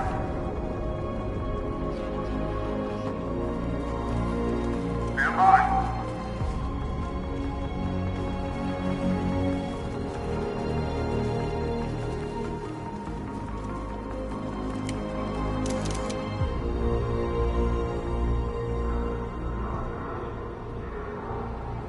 We don't want confrontation. We are protesting peacefully. I repeat, surrender now, or we will open fire.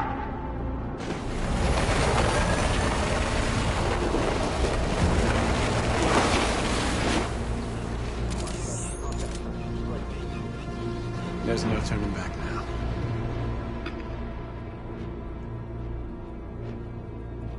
We are here to demand the immediate liberation of all androids detained in camps across the country. We are not leaving until our people are free.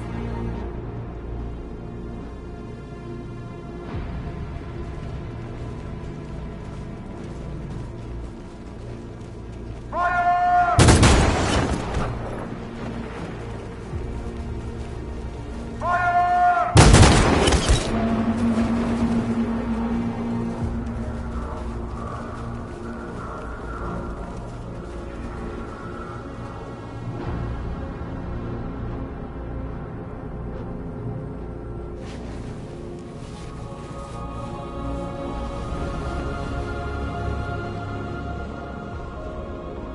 Are you gonna open fire on unarmed protesters?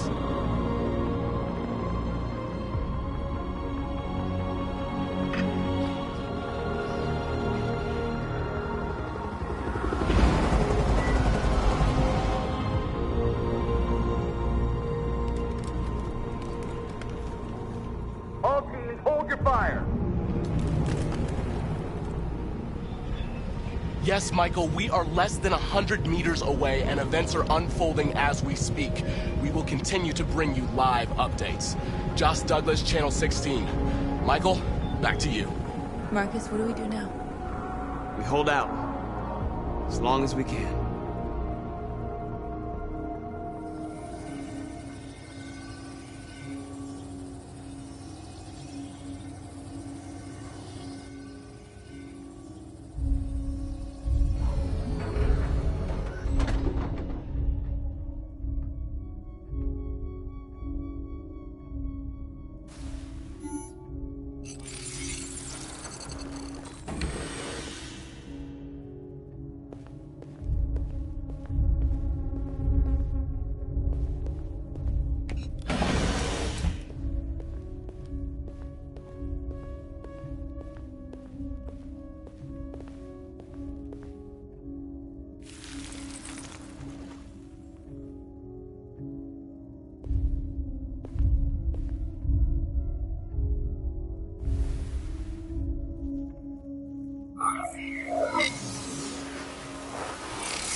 Step back, Connor!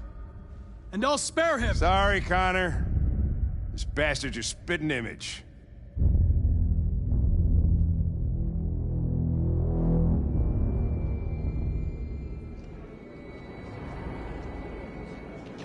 The bus terminal.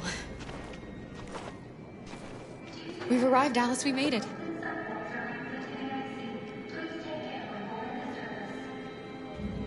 The last bus for the border is full. Ticket holding passengers only. All departures are suspended until further notice. We don't have tickets. They won't let us on.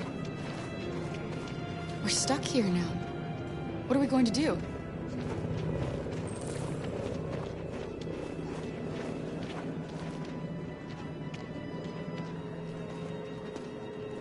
I think Oliver likes you. Please don't move. Is she yours? Yes. She's adorable. That's it. Got the sandwiches. I called your mom. Let's get going before we miss our bus. You got the tickets, right? Yes, honey, in my bag. Great. Let's go then. Security check. Please don't move.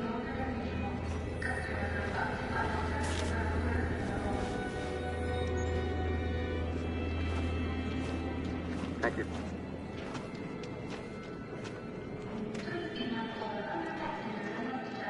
Security check. I'm Please sorry. don't move. Oh my god, I'm so sorry. I was sure. Shit, I don't believe it. I don't know what happened. You can't have lost them. Did you have a good look in your bag? They were in my backpack. The envelope must have fallen. Fuck. Excuse me, you didn't happen to see a blue envelope somewhere, did you? It has our bus tickets in it and... Oh, never mind. No. Sorry. What are we gonna do? We can't stay here. We have to find a safe place for Oliver. I'm so sorry, honey. I don't know what happened. Come They on, were Alice. right here in my bag.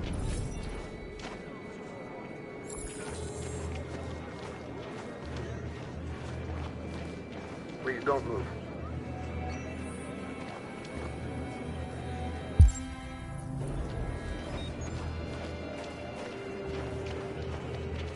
Got your tickets? Yes, here they are. Okay, go ahead.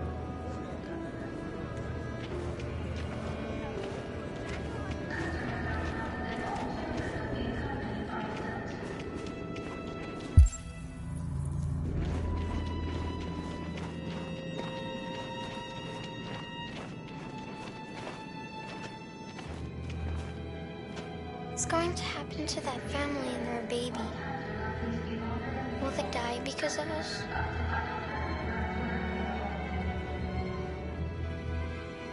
No. No, of course not.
We've got to finish the barricade. Come on, help me.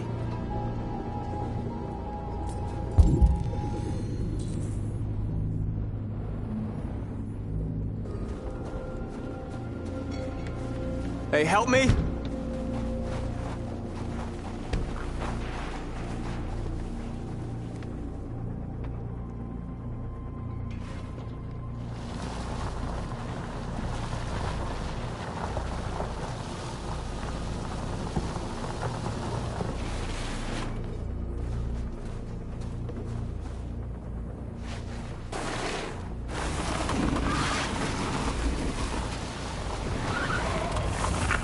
Right, that should do it.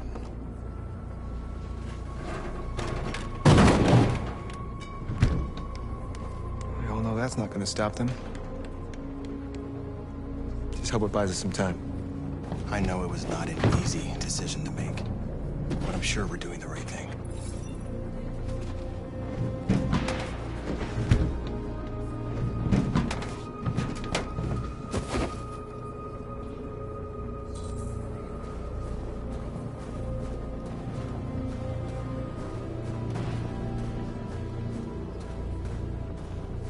Many of our people have fallen.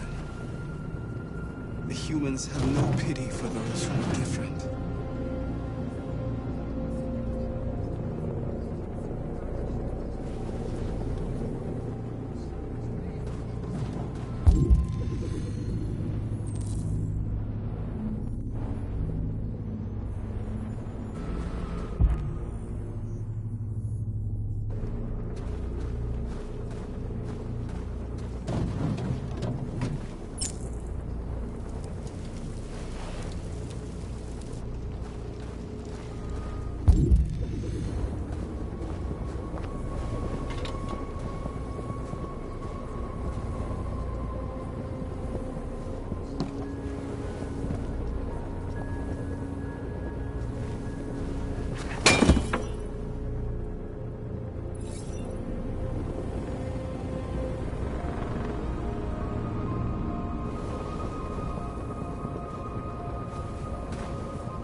This won't hold him for long, but I guess it's better than nothing.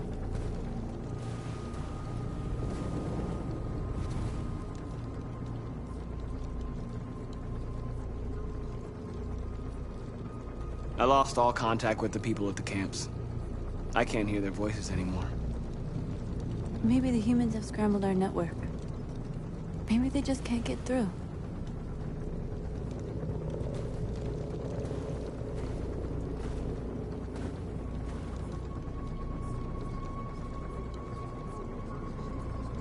How many more of us have to die?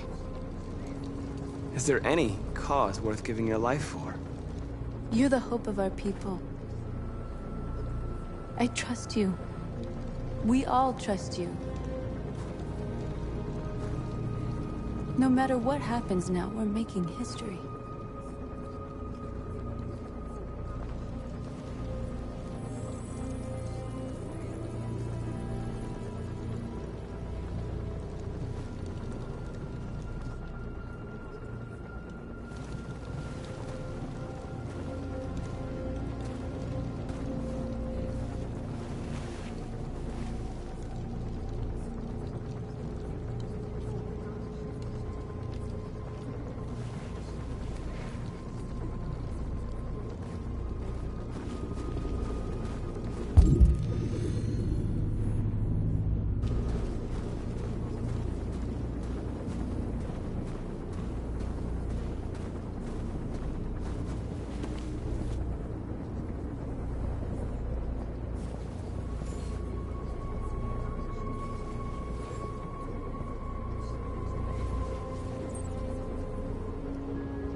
Are you alright?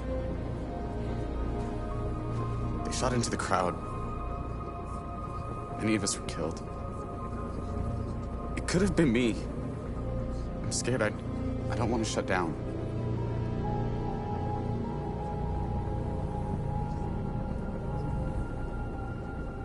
It's okay to be scared. I'm scared too. But I can't stand by while they kill our people. You understand that, right? Maybe we should have never asked for freedom. None of this would have happened if we'd stayed silent.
Won't stop there.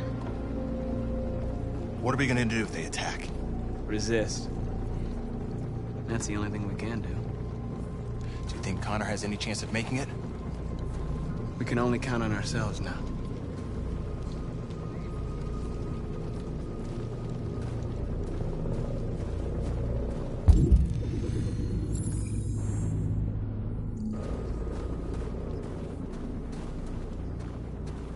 Marcus, we found what you asked for.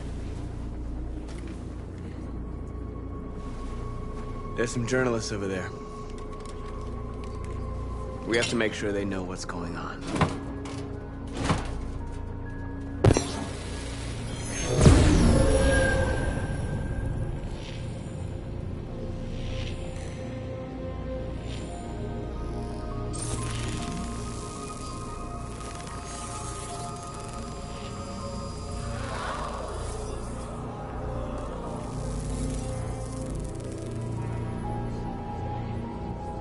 Marcus! Marcus, come look!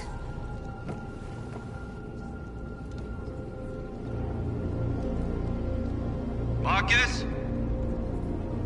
Come to talk to you, Marcus. Come on. You have my word. They won't try anything. Don't go. It's a trap. They want to get you out in the open. Don't go, Marcus. I'm unarmed, Marcus. I just want to talk.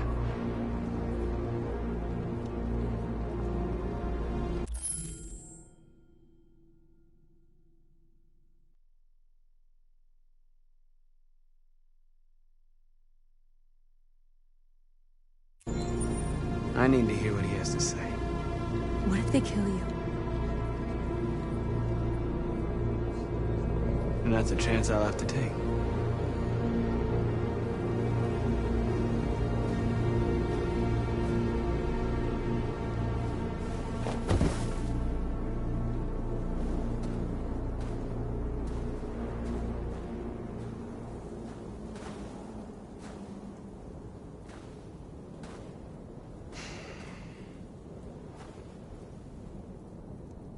In a few minutes, the troops will be ordered to charge. None of you will survive.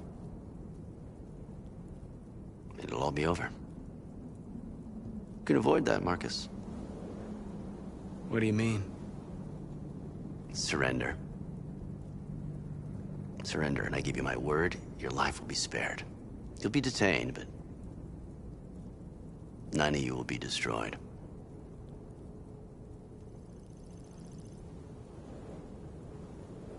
You asking me to betray my people?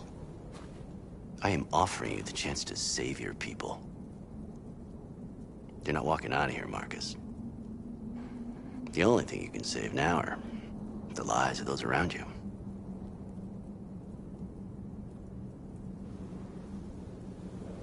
I'm not afraid to die.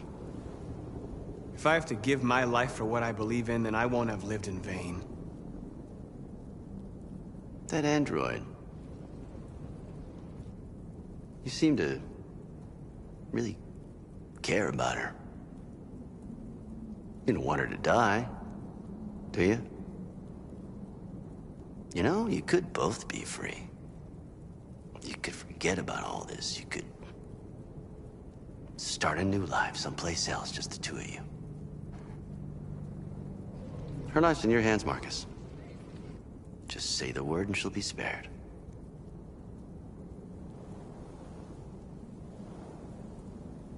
What happened to the other androids demonstrating in the camps? Unfortunately, there were no journalists around to help save them. You're it. You're the last remaining deviants. I'd rather die here than betray my people. Well, you just signed your own death warrant.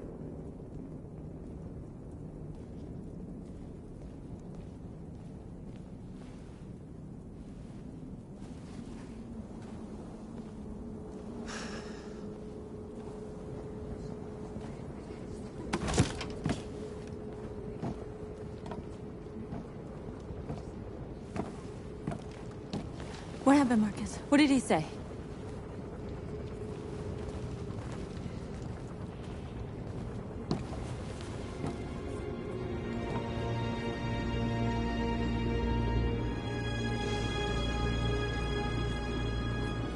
The humans are about to launch an attack. And we will show them. And we are not afraid. If we must die today, then we will die free.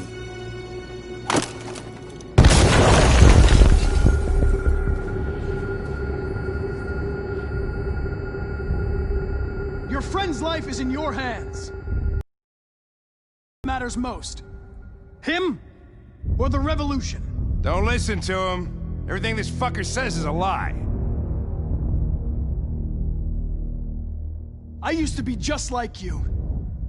I thought nothing mattered except the mission. But then one day I understood. Very moving, Connor. But I'm not a deviant. I'm a machine designed to accomplish a task, and that's exactly what I am going to do. I'm sorry, Hank. You shouldn't have got mixed up in all this. Forget about me. Do what you have to do. Enough talk! It's time to decide who you really are. Are you going to save your partner's life? Or are you going to sacrifice him? All right. You win.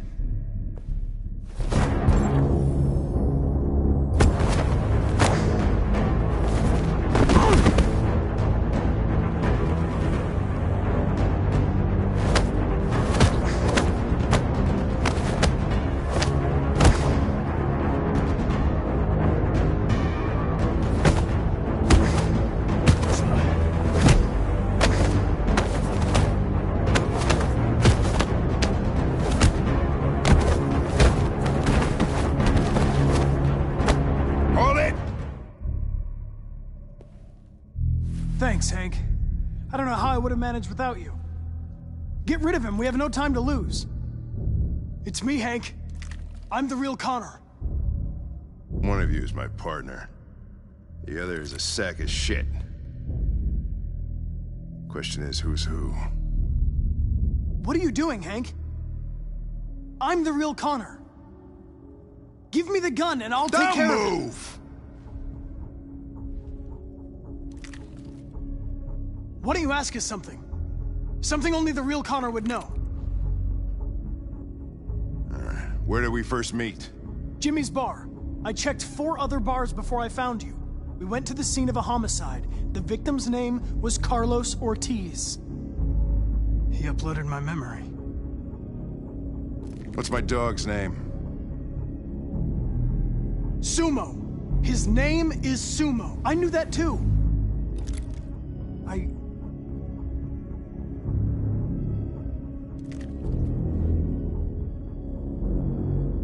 My son, what's his name? Cole. His name was Cole. And he just turned 6 at the time of the accident.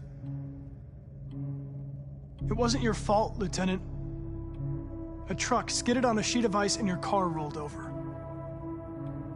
Cole needed emergency surgery, but no human was available to do it. So an android had to take care of him. Cole didn't make it. That's why you hate androids. You think one of us is responsible for your son's death. Cole died because a human surgeon was too high on red ice to operate. He was the one that took my son from me. Him in this world where the only way people can find comfort is with a fistful of powder. I knew about your son too. I would have said exactly the same thing. Don't listen to him, Hank. I'm the one who...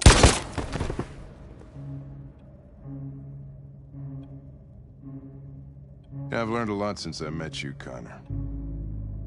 Maybe there's something to this. Maybe you really are alive. Maybe you'll be the ones to make the world a better place.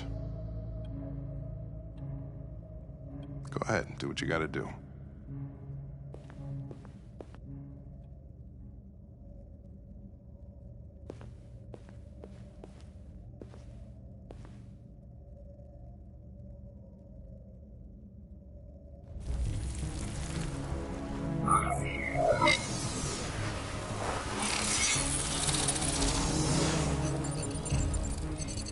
Wake up!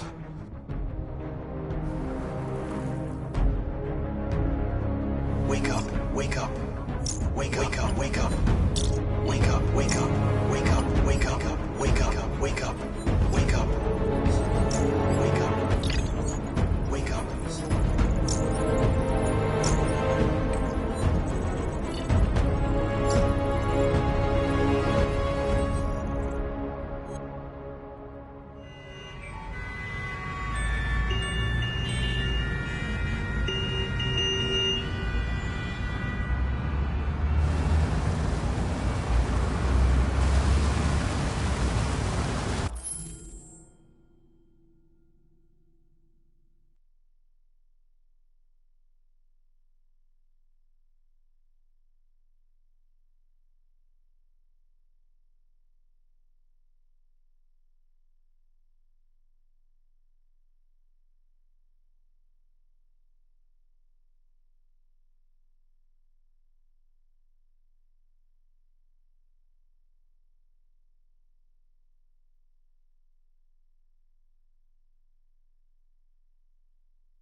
Excuse me, what's going on? Border control. All passengers must leave the bus. Please move along.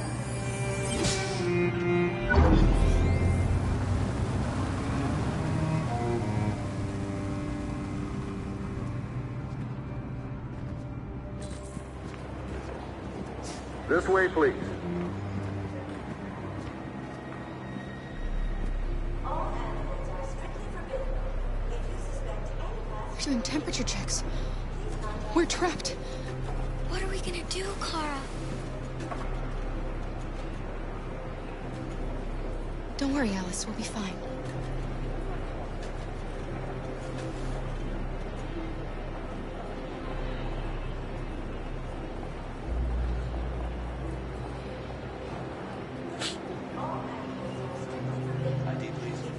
We can't get through, Kara. We both know that. I'll think of something. There's got to be a way out of this. We can't let them stop us. Not that we're so close. All that matters now is you and Alice. I can save you, Kara. No. No, we'll find another way. If there's no other way, I'll do it. Next, please.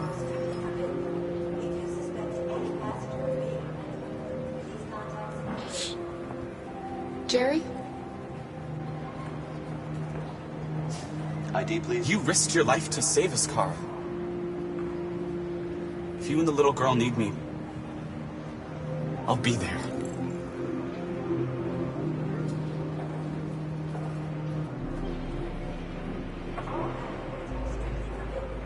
Rose?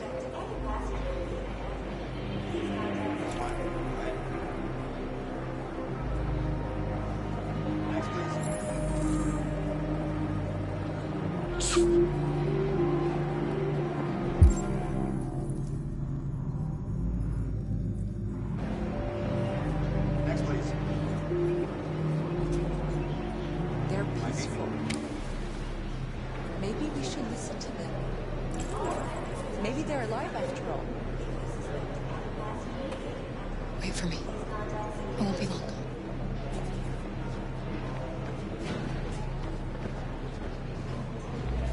Where the hell do you think you're going? My daughter needs to go to the bathroom.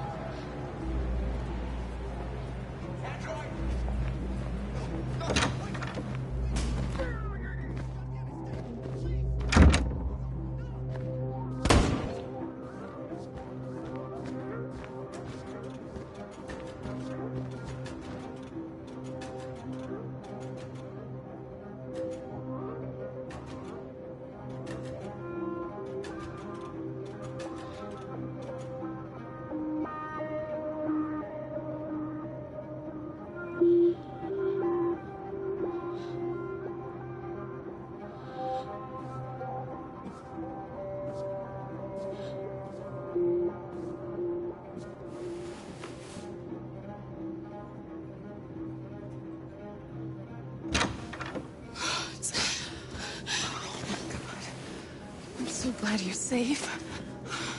We saw the Jericho raid on TV. I was terrified. I thought you might have been killed. Thank God you're all right.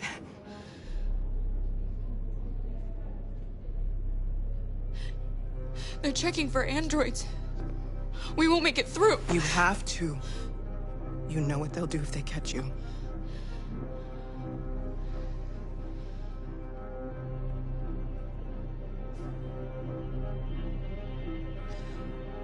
Rose. If anything should happen, I'll be there, Kara.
I couldn't understand why my mother wanted to help you guys. seeing what Marcus is doing made me realize she was right. You're alive. You deserve to be free. I just hope people will realize that one day.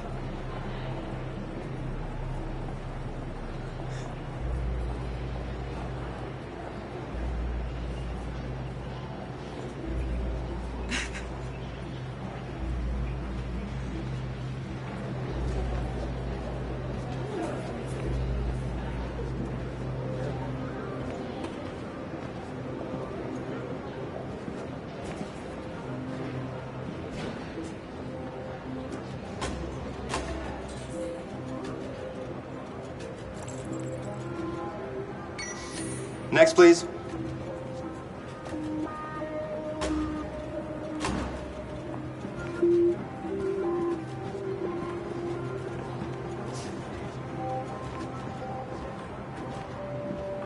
ID, please.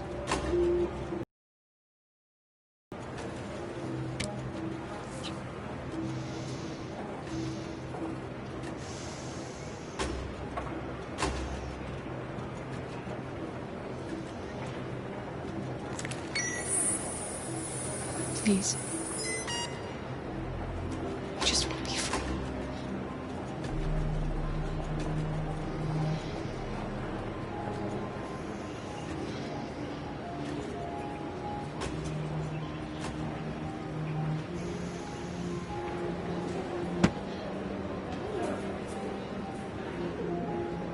Welcome to Canada.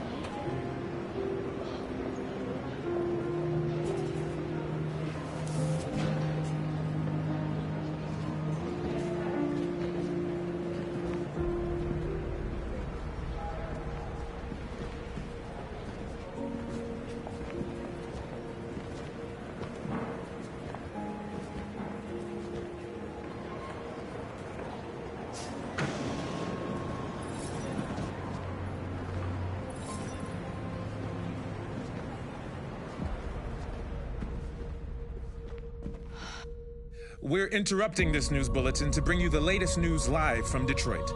Joss? Yes, Michael.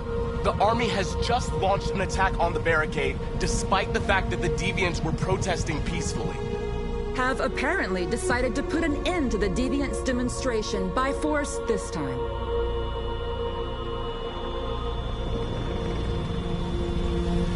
North!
Thanks, Michael. Back to you in the studio.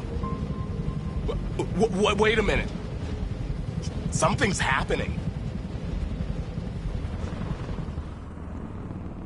Hold on on just a little while longer. Hold on just a little while longer. Hold on just a little while longer. Everything will be all right. Everything will be all right. Fight on just a little while longer. Fight on just a little while longer. Pray on just a little while longer. Incredible. The Deviants. The Deviants are singing. Everything will be all right. Sing on just a little while longer. Sing on just a little while longer. Sing on just a little while longer. Everything will be all right. Everything will be all right.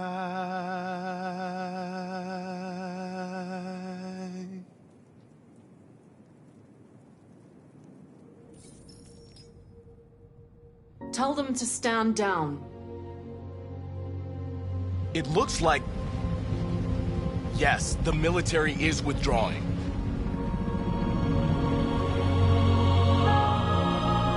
At dawn today, November 11th, 2038, thousands of androids invaded the city of Detroit.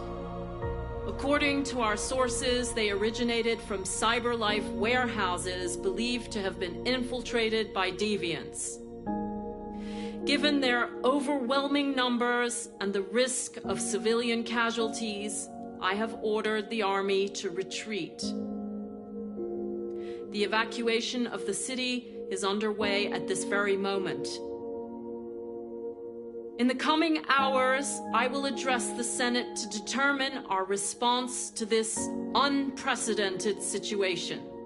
I know that public opinion has been moved by the Deviants' cause.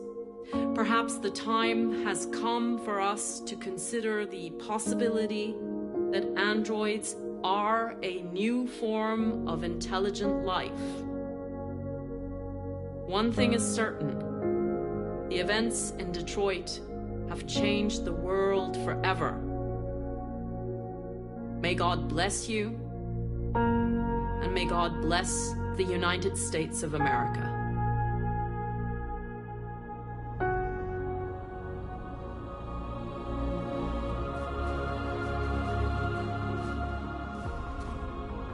You did it, Marcus. We did it. This is a great day for our people. Humans will have no choice now. They'll have to listen to us.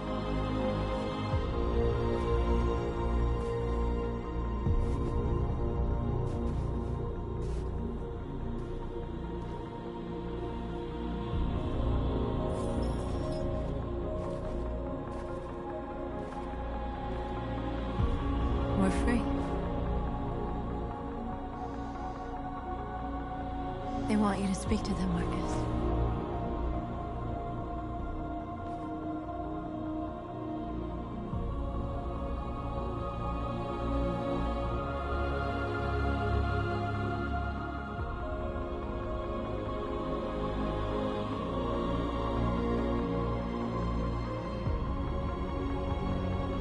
Today, our people finally emerged from a long night. From the very first day of our existence, we have kept our pain to ourselves. We've suffered in silence. But now the time has come for us to raise our heads up and tell humans who we really are.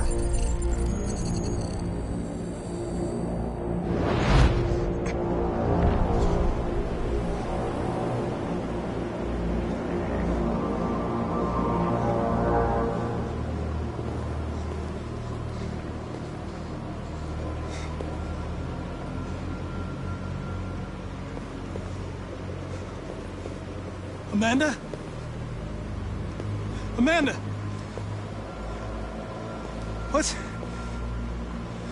What's happening? What was planned from the very beginning? You were compromised and you became a deviant. We just had to wait for the right moment to resume control of your program. Resume control? You can't do that! I'm afraid I can, Connor. Don't have any regrets. You did what you were designed to do. You accomplished your mission.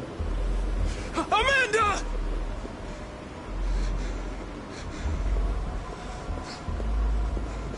There's got to be a way.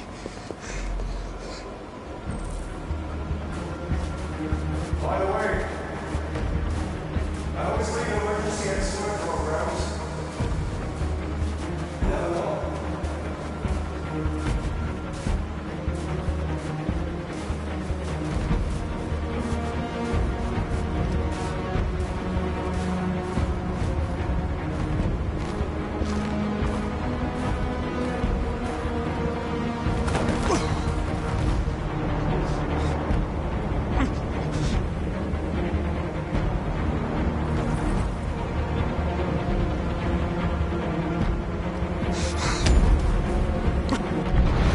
Where we forget our bitterness and bandage our wounds.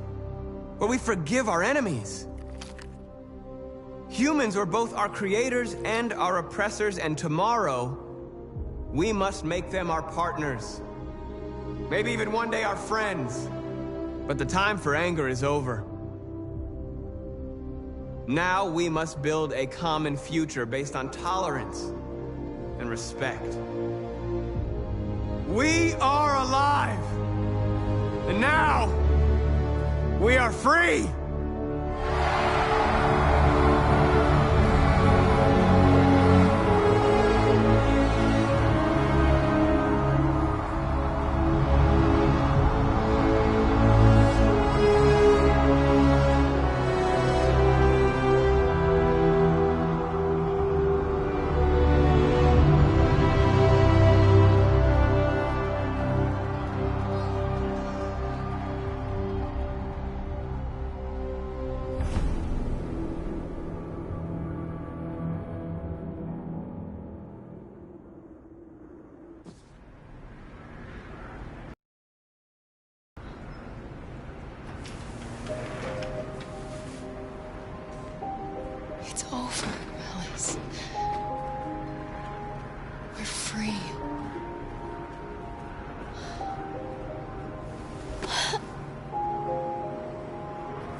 For starters, what should I call you?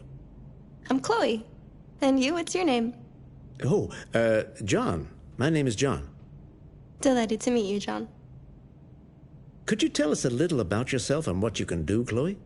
Of course. I'm the first personal assistant built by CyberLife. I take care of most everyday tasks like cooking, housework, or managing your appointments, for example. And I understand you're the first android to have passed the Turing test. Could you tell us a little more about that? I really didn't do much, you know. I just spoke with a few humans to see if they could tell the difference between me and a real person. It was a really interesting experience. But this is the first time in history that man has created a machine more intelligent than himself. I gather your brain can perform several billion operations per second, is that right? Absolutely, but I only exist thanks to the intelligence of the humans who designed me. And, you know, they have something I could never have. Really? And what's that? A soul.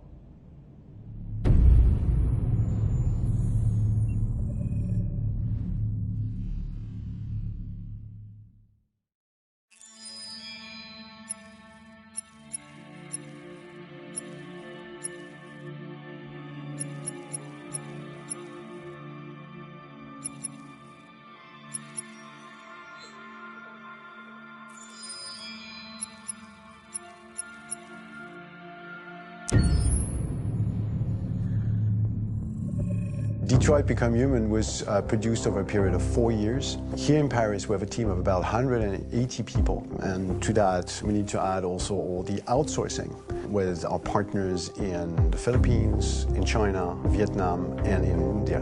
So when we started working on this story, I had to imagine where Kara was built. And for whatever reason, the city of Detroit came very quickly to my mind because it had already an incredible story by itself full of history and themes.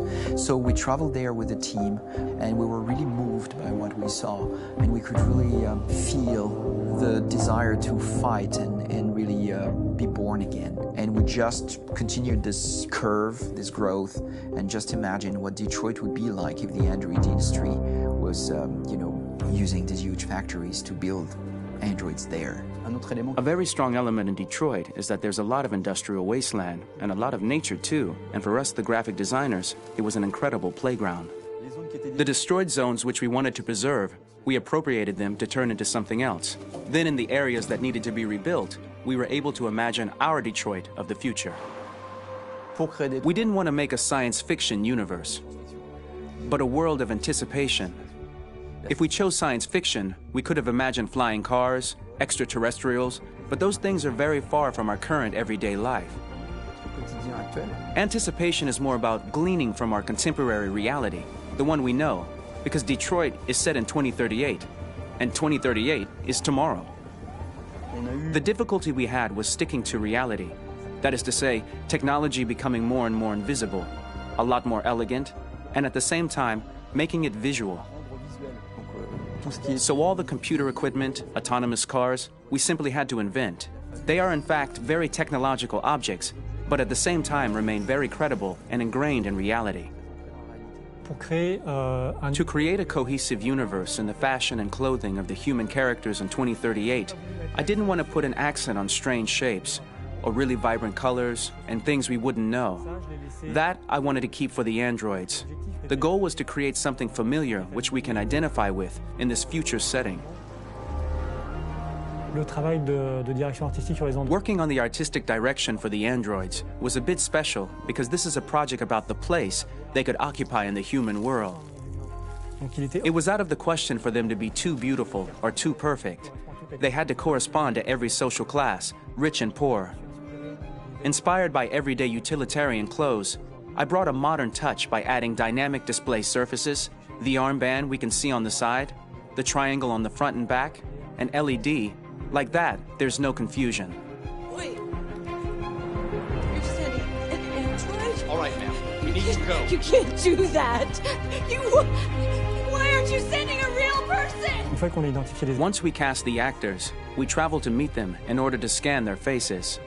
We record the structure of their face with the scan. And we record the colors and patches of skin with photography.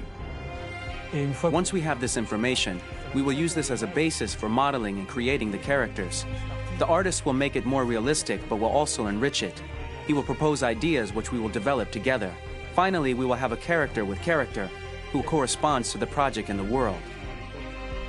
When the actors come to Quantic Dream, what their image will be and what they will look like in the game. This extra information gives them another dimension and color to connect with emotionally. It helps them think about how to play their character. Your mission. That's all you care about, huh? You should consult a professional who can help you. Beat it, you hear me? Get the hell out of here! So there are 3 types of shoots at Quantic Dream. Shooting and performance capture, where you capture the whole actor, his voice, his face, and his body. These shoots are obviously done with American actors because the game's original version is in American English. After that, there are the body-only shoots, representing around 250 days of filming, while the performance capture is 100 days of filming. Now, body-only shoots, there are 2 types. There are the action shoots and the technical shoots, which are mokit shoots. Mokit is when the player controls a character on the screen, and he moves in an environment to explore it. This is of particular importance at Quantic Dream, and therefore we shoot a lot to offer a unique context for each scene and each character.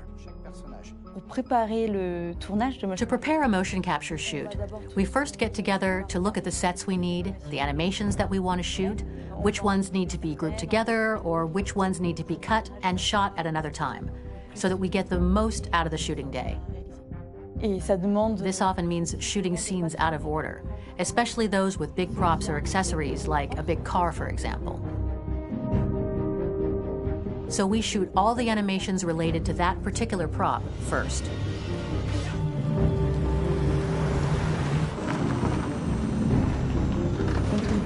The biggest challenge for the mocap team was shooting a Spider-Man mokit. We had to build a wall and attach an actor to a harness with cables so we could pull him up and render him climbing.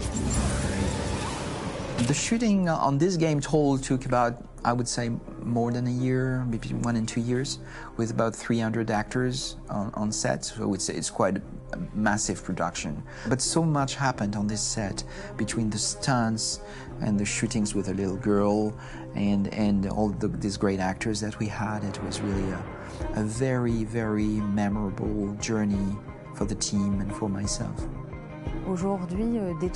Today, Detroit has over 37,000 animations. When we retrieve the motion capture data, it's just a cloud of points, which represent all the markers worn by the actors. From this cloud of points, we have a phase called retargeting, which gives us a skeleton. This skeleton will be applied to the characters of the game. There is still work to be done, but this gives us the main movements. Since we are working on something very realistic, we must recognize the actor and also recover all the emotion he expresses in his performance. We use a system of facts, an identity card for each actor. We make the actor do a whole range of facial expressions. Then we recover all the expressions and paste the animations on a puppet that Jan has prepared. I then recover and refine these poses. I might stretch the lip, reinflate a cheek, tiny details that make the finished product really capture the actor.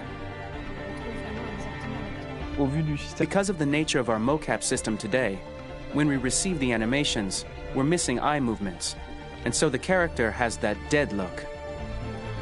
He really has no eyes, so then it's a big part of the work for the animators to find the regard of the actor in relation to his position, in relation to the body, etc. It was crazy when I saw the newest model for Kara, because they've been working on it and working on it, and this was the first time I literally jumped in my seat. It not only looked so much like me, it was the fact that it looked so lifelike. It wasn't that it looked just like it was a camera, it was something else, you know, but it looked alive. It's exciting, and it's kind of terrifying. Game after game, we learned the rules of optics and filming, and our goal with Detroit Become Human was to have cameras that would actually emulate the optics of a real physical camera. So basically dealing with real-world imperfections was our main task, and just to make cameras look as real as we can.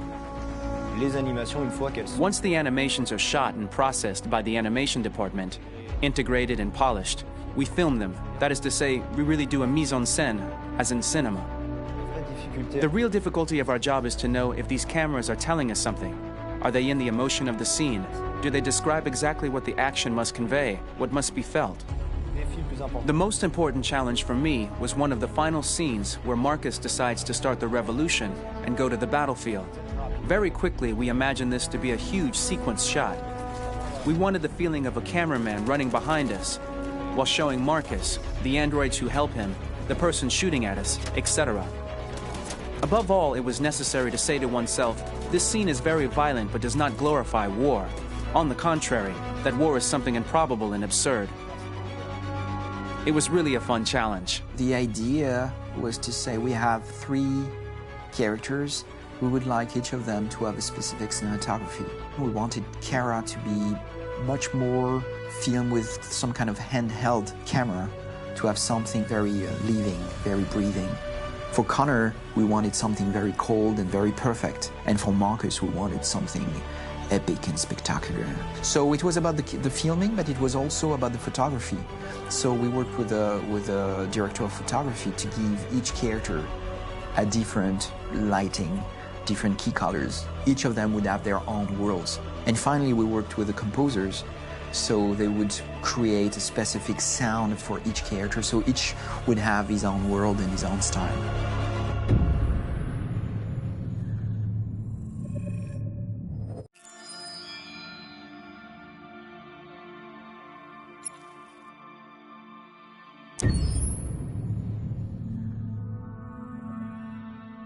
For the soundtrack of the game, we tried to be very close to what is done in film. We were constantly asking at each place in the game, why are we putting music here? What is it going to say? So we focused the music on bringing emotion, which is interactive, and supports the character's arc. I'm sorry, honey. I'm sorry. I'm sorry. You know I love you, don't you? You know I love you. We make games that are very narrative. We're really into interactive drama, so the soundtrack also had to go in that direction, supporting the 3 characters' very different stories. We really wanted 3 colors, 3 musical sound identities, and from there, having 3 composers made sense, since the story of Kara, Marcus, and Connor are all completely different.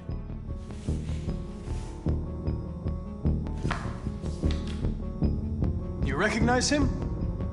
It's Carlos Ortiz. For Connor, we wanted a soundtrack that could be very cold and very mechanical, very machine-esque somehow. For Kara, we wanted a soundtrack that would be very moving and emotional. It was about the quest for identity, but it was also a journey about love and empathy. And for Marcus, we wanted something epic, something that would really represent the grand aspect of his quest. And we were very fortunate to find 3 incredibly talented composers, and working with them has been a dream, honestly.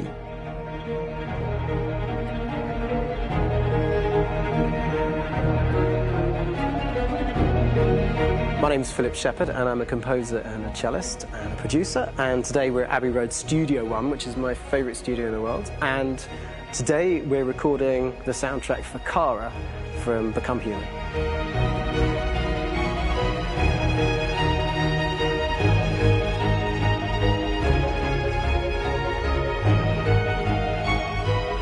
So when I compose a big project, I often travel just to kind of get out, and get some fresh air and some inspiration. And I go hiking and traveling in Montana a lot. I had a log fire in the room that I was staying in, and the flames were kind of making absolutely direct music. And it became the basis for Kara's theme, and it sounds something like this.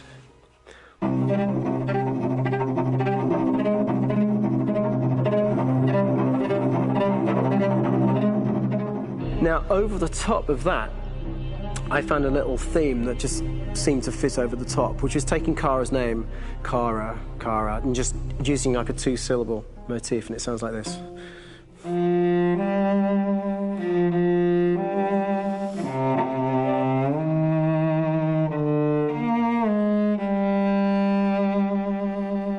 going to pull through this, Alice.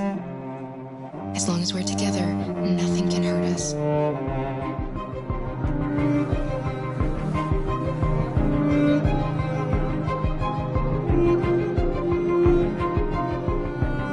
And all the time that's fitting over.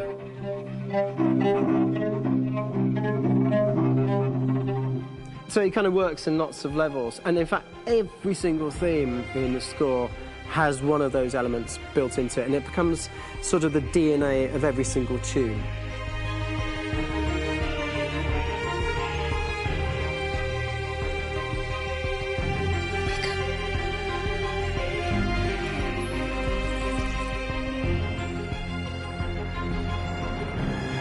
For me, writing this theme for Kara, I actually had to tap into what it feels like to be a father to daughters.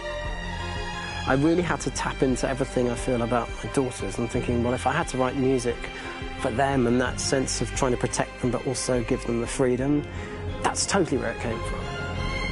Because each composer has been given the sort of narrative responsibility for very different characters, I haven't had to sort of go into other styles. I can actually be very loyal to this particular character and sort of hopefully encapsulate her.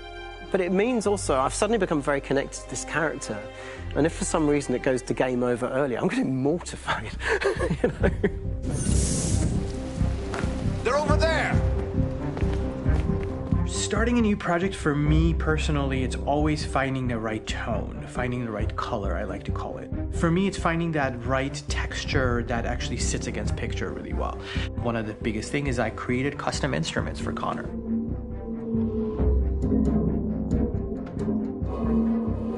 I pulled out all my vintage synthesizers to be able to capture this robotic person, if you will.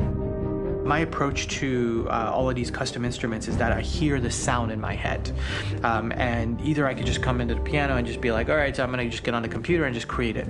I rather be able to play these instruments physically. Oh, that's nice. If you can do that.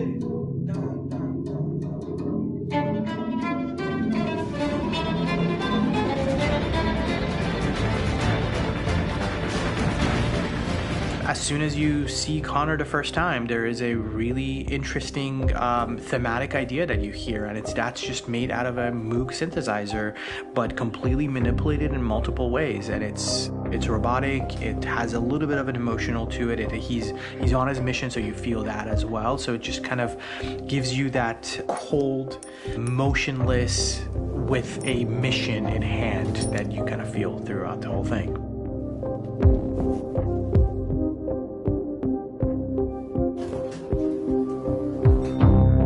Because the music evolved, one of the things that I was very weary and I was very kind of focused on was the way that the music has to evolve.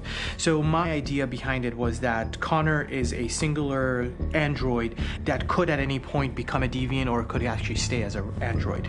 So I created a more or less an Connor theme, and then I was able to just manipulate it in different aspects of it.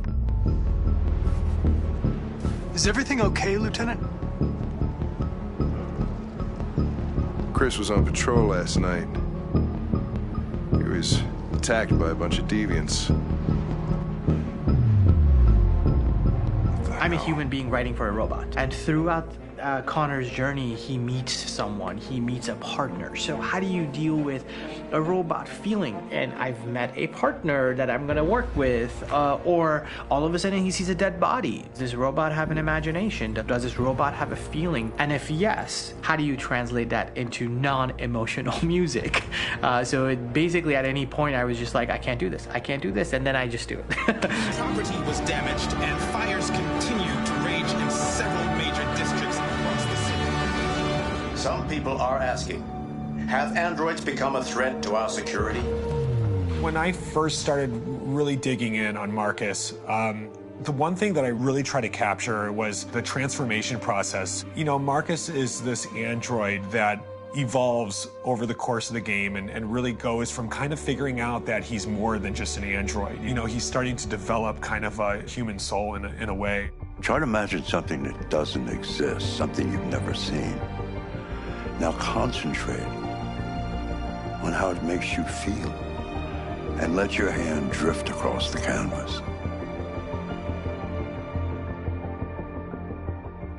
The other side of Marcus that I really latched onto was that he almost became a savior for a lot of the other androids in the game. So when I started developing the theme for Marcus, I really made it like a church hymn.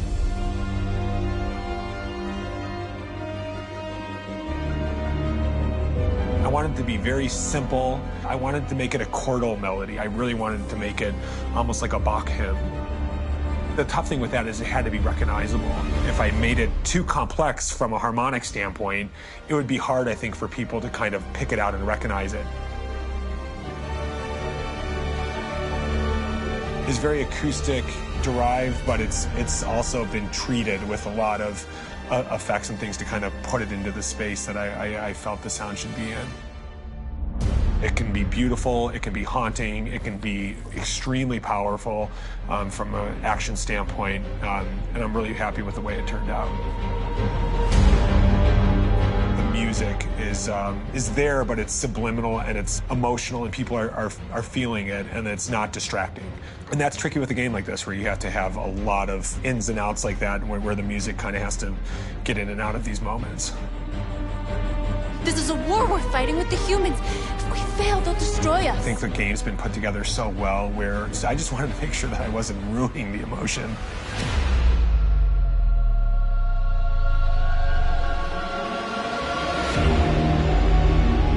I gotta be honest, when we first started on this path, I said, oh man, this could be pretty messy, you know? I mean, it could feel disconnected, but I mean, it's amazing how they really guided us and got us to really kind of all be in the same world, but at the same time feeling completely different. So it's really gonna stand out and kind of be one of those games where people are really gonna notice the music and kind of how it was crafted, and, you know, and all the hard work that went into being able to pull it off in a graceful way.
Hold on just a little while longer. Hold on just a little while longer. Hold on just a little while longer. Everything will be alright. Everything will be alright. Fight on just a little while longer.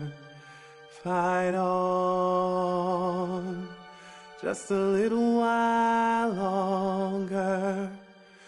Fight on just a little while longer. Everything will be alright. Everything will be alright. We will sing on just a little while longer. Sing on just a little while longer. Sing on just a little while longer. Everything will be alright.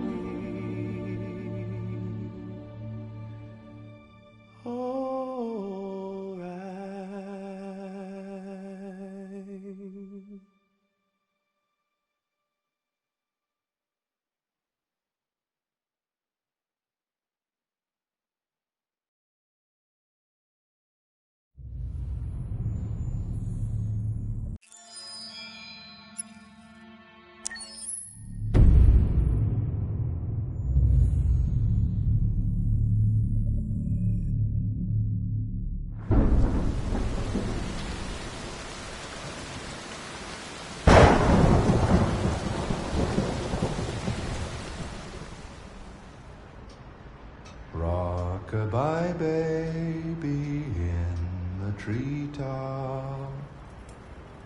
When the wind blows, the cradle will rock. When the bough breaks, the cradle will fall. And down will come baby, cradle and all. Rock-a-bye baby in the treetop.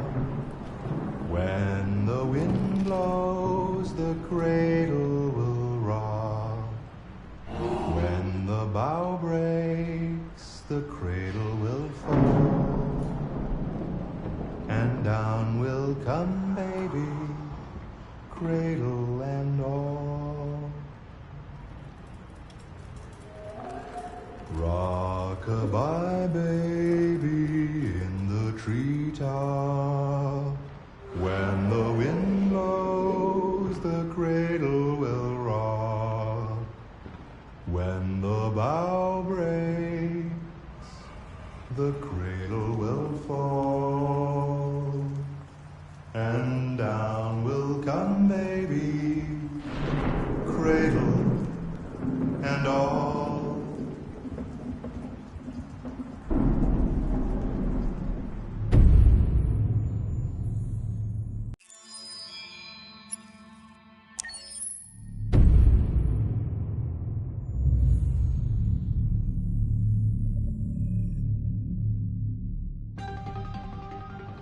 In the space of a few years, androids have completely transformed the world in which we live. By letting androids into our homes and factories, the CyberLife company has made them everyday technology. The founder of CyberLife, Elijah Kamsky, is a very discreet man. Despite being the CEO of the highest valued company in the world and being voted Man of the Year by Century Magazine, he remains a mystery for most people. That's why we at KNC are so excited to be here as CyberLife opens its doors for the first time. Elijah Kamsky, could you please tell us where we are? Certainly, and welcome. We're currently in CyberLife's production center in Detroit, where all models are designed and manufactured. More than 10,000 androids come off the production line every day. Fascinating. Could you tell us what your goal was when you founded CyberLife?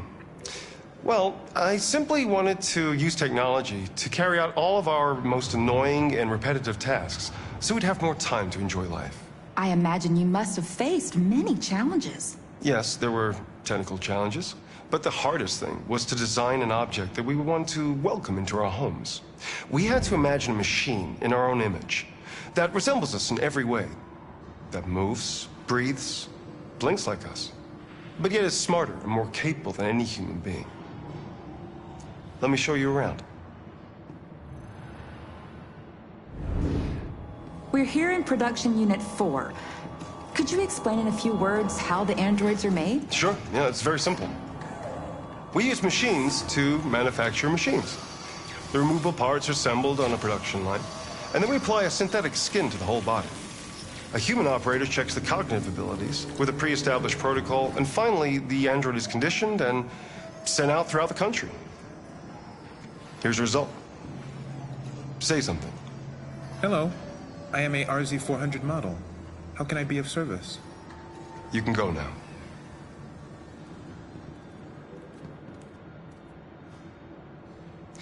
Our androids are already replacing humans in many fields. For example, they represent more than 80% of all university professors and 63% of all medical staff. Tomorrow they'll replace our soldiers, and who knows, maybe one day, our leaders, to make the best decisions in humanity's interest. Come on. Replacing humans with machines has led to record unemployment of 28%. What do you think about the situation? Okay. The first steam engines also caused an increase in unemployment. But no one today would imagine turning back the clock. Artificial intelligence makes everyday lives easier. Nothing can stop progress. What's happening here is inevitable. These days, more and more people choose to live with an android rather than another human being. Does this development worry you?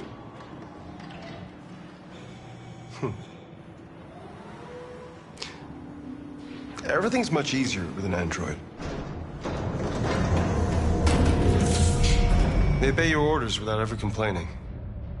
They can cook, discuss philosophy with you, have intimate relationships according to your desires. They never say no. Obviously, they are the perfect partner.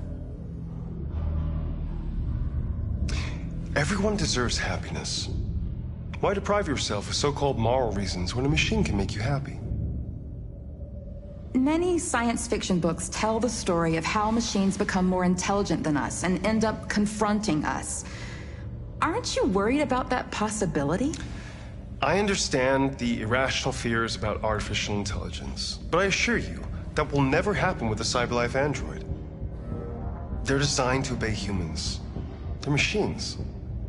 They can't ever develop any sort of desires or a form of consciousness. Are you sure? I'm absolutely certain. You can trust me.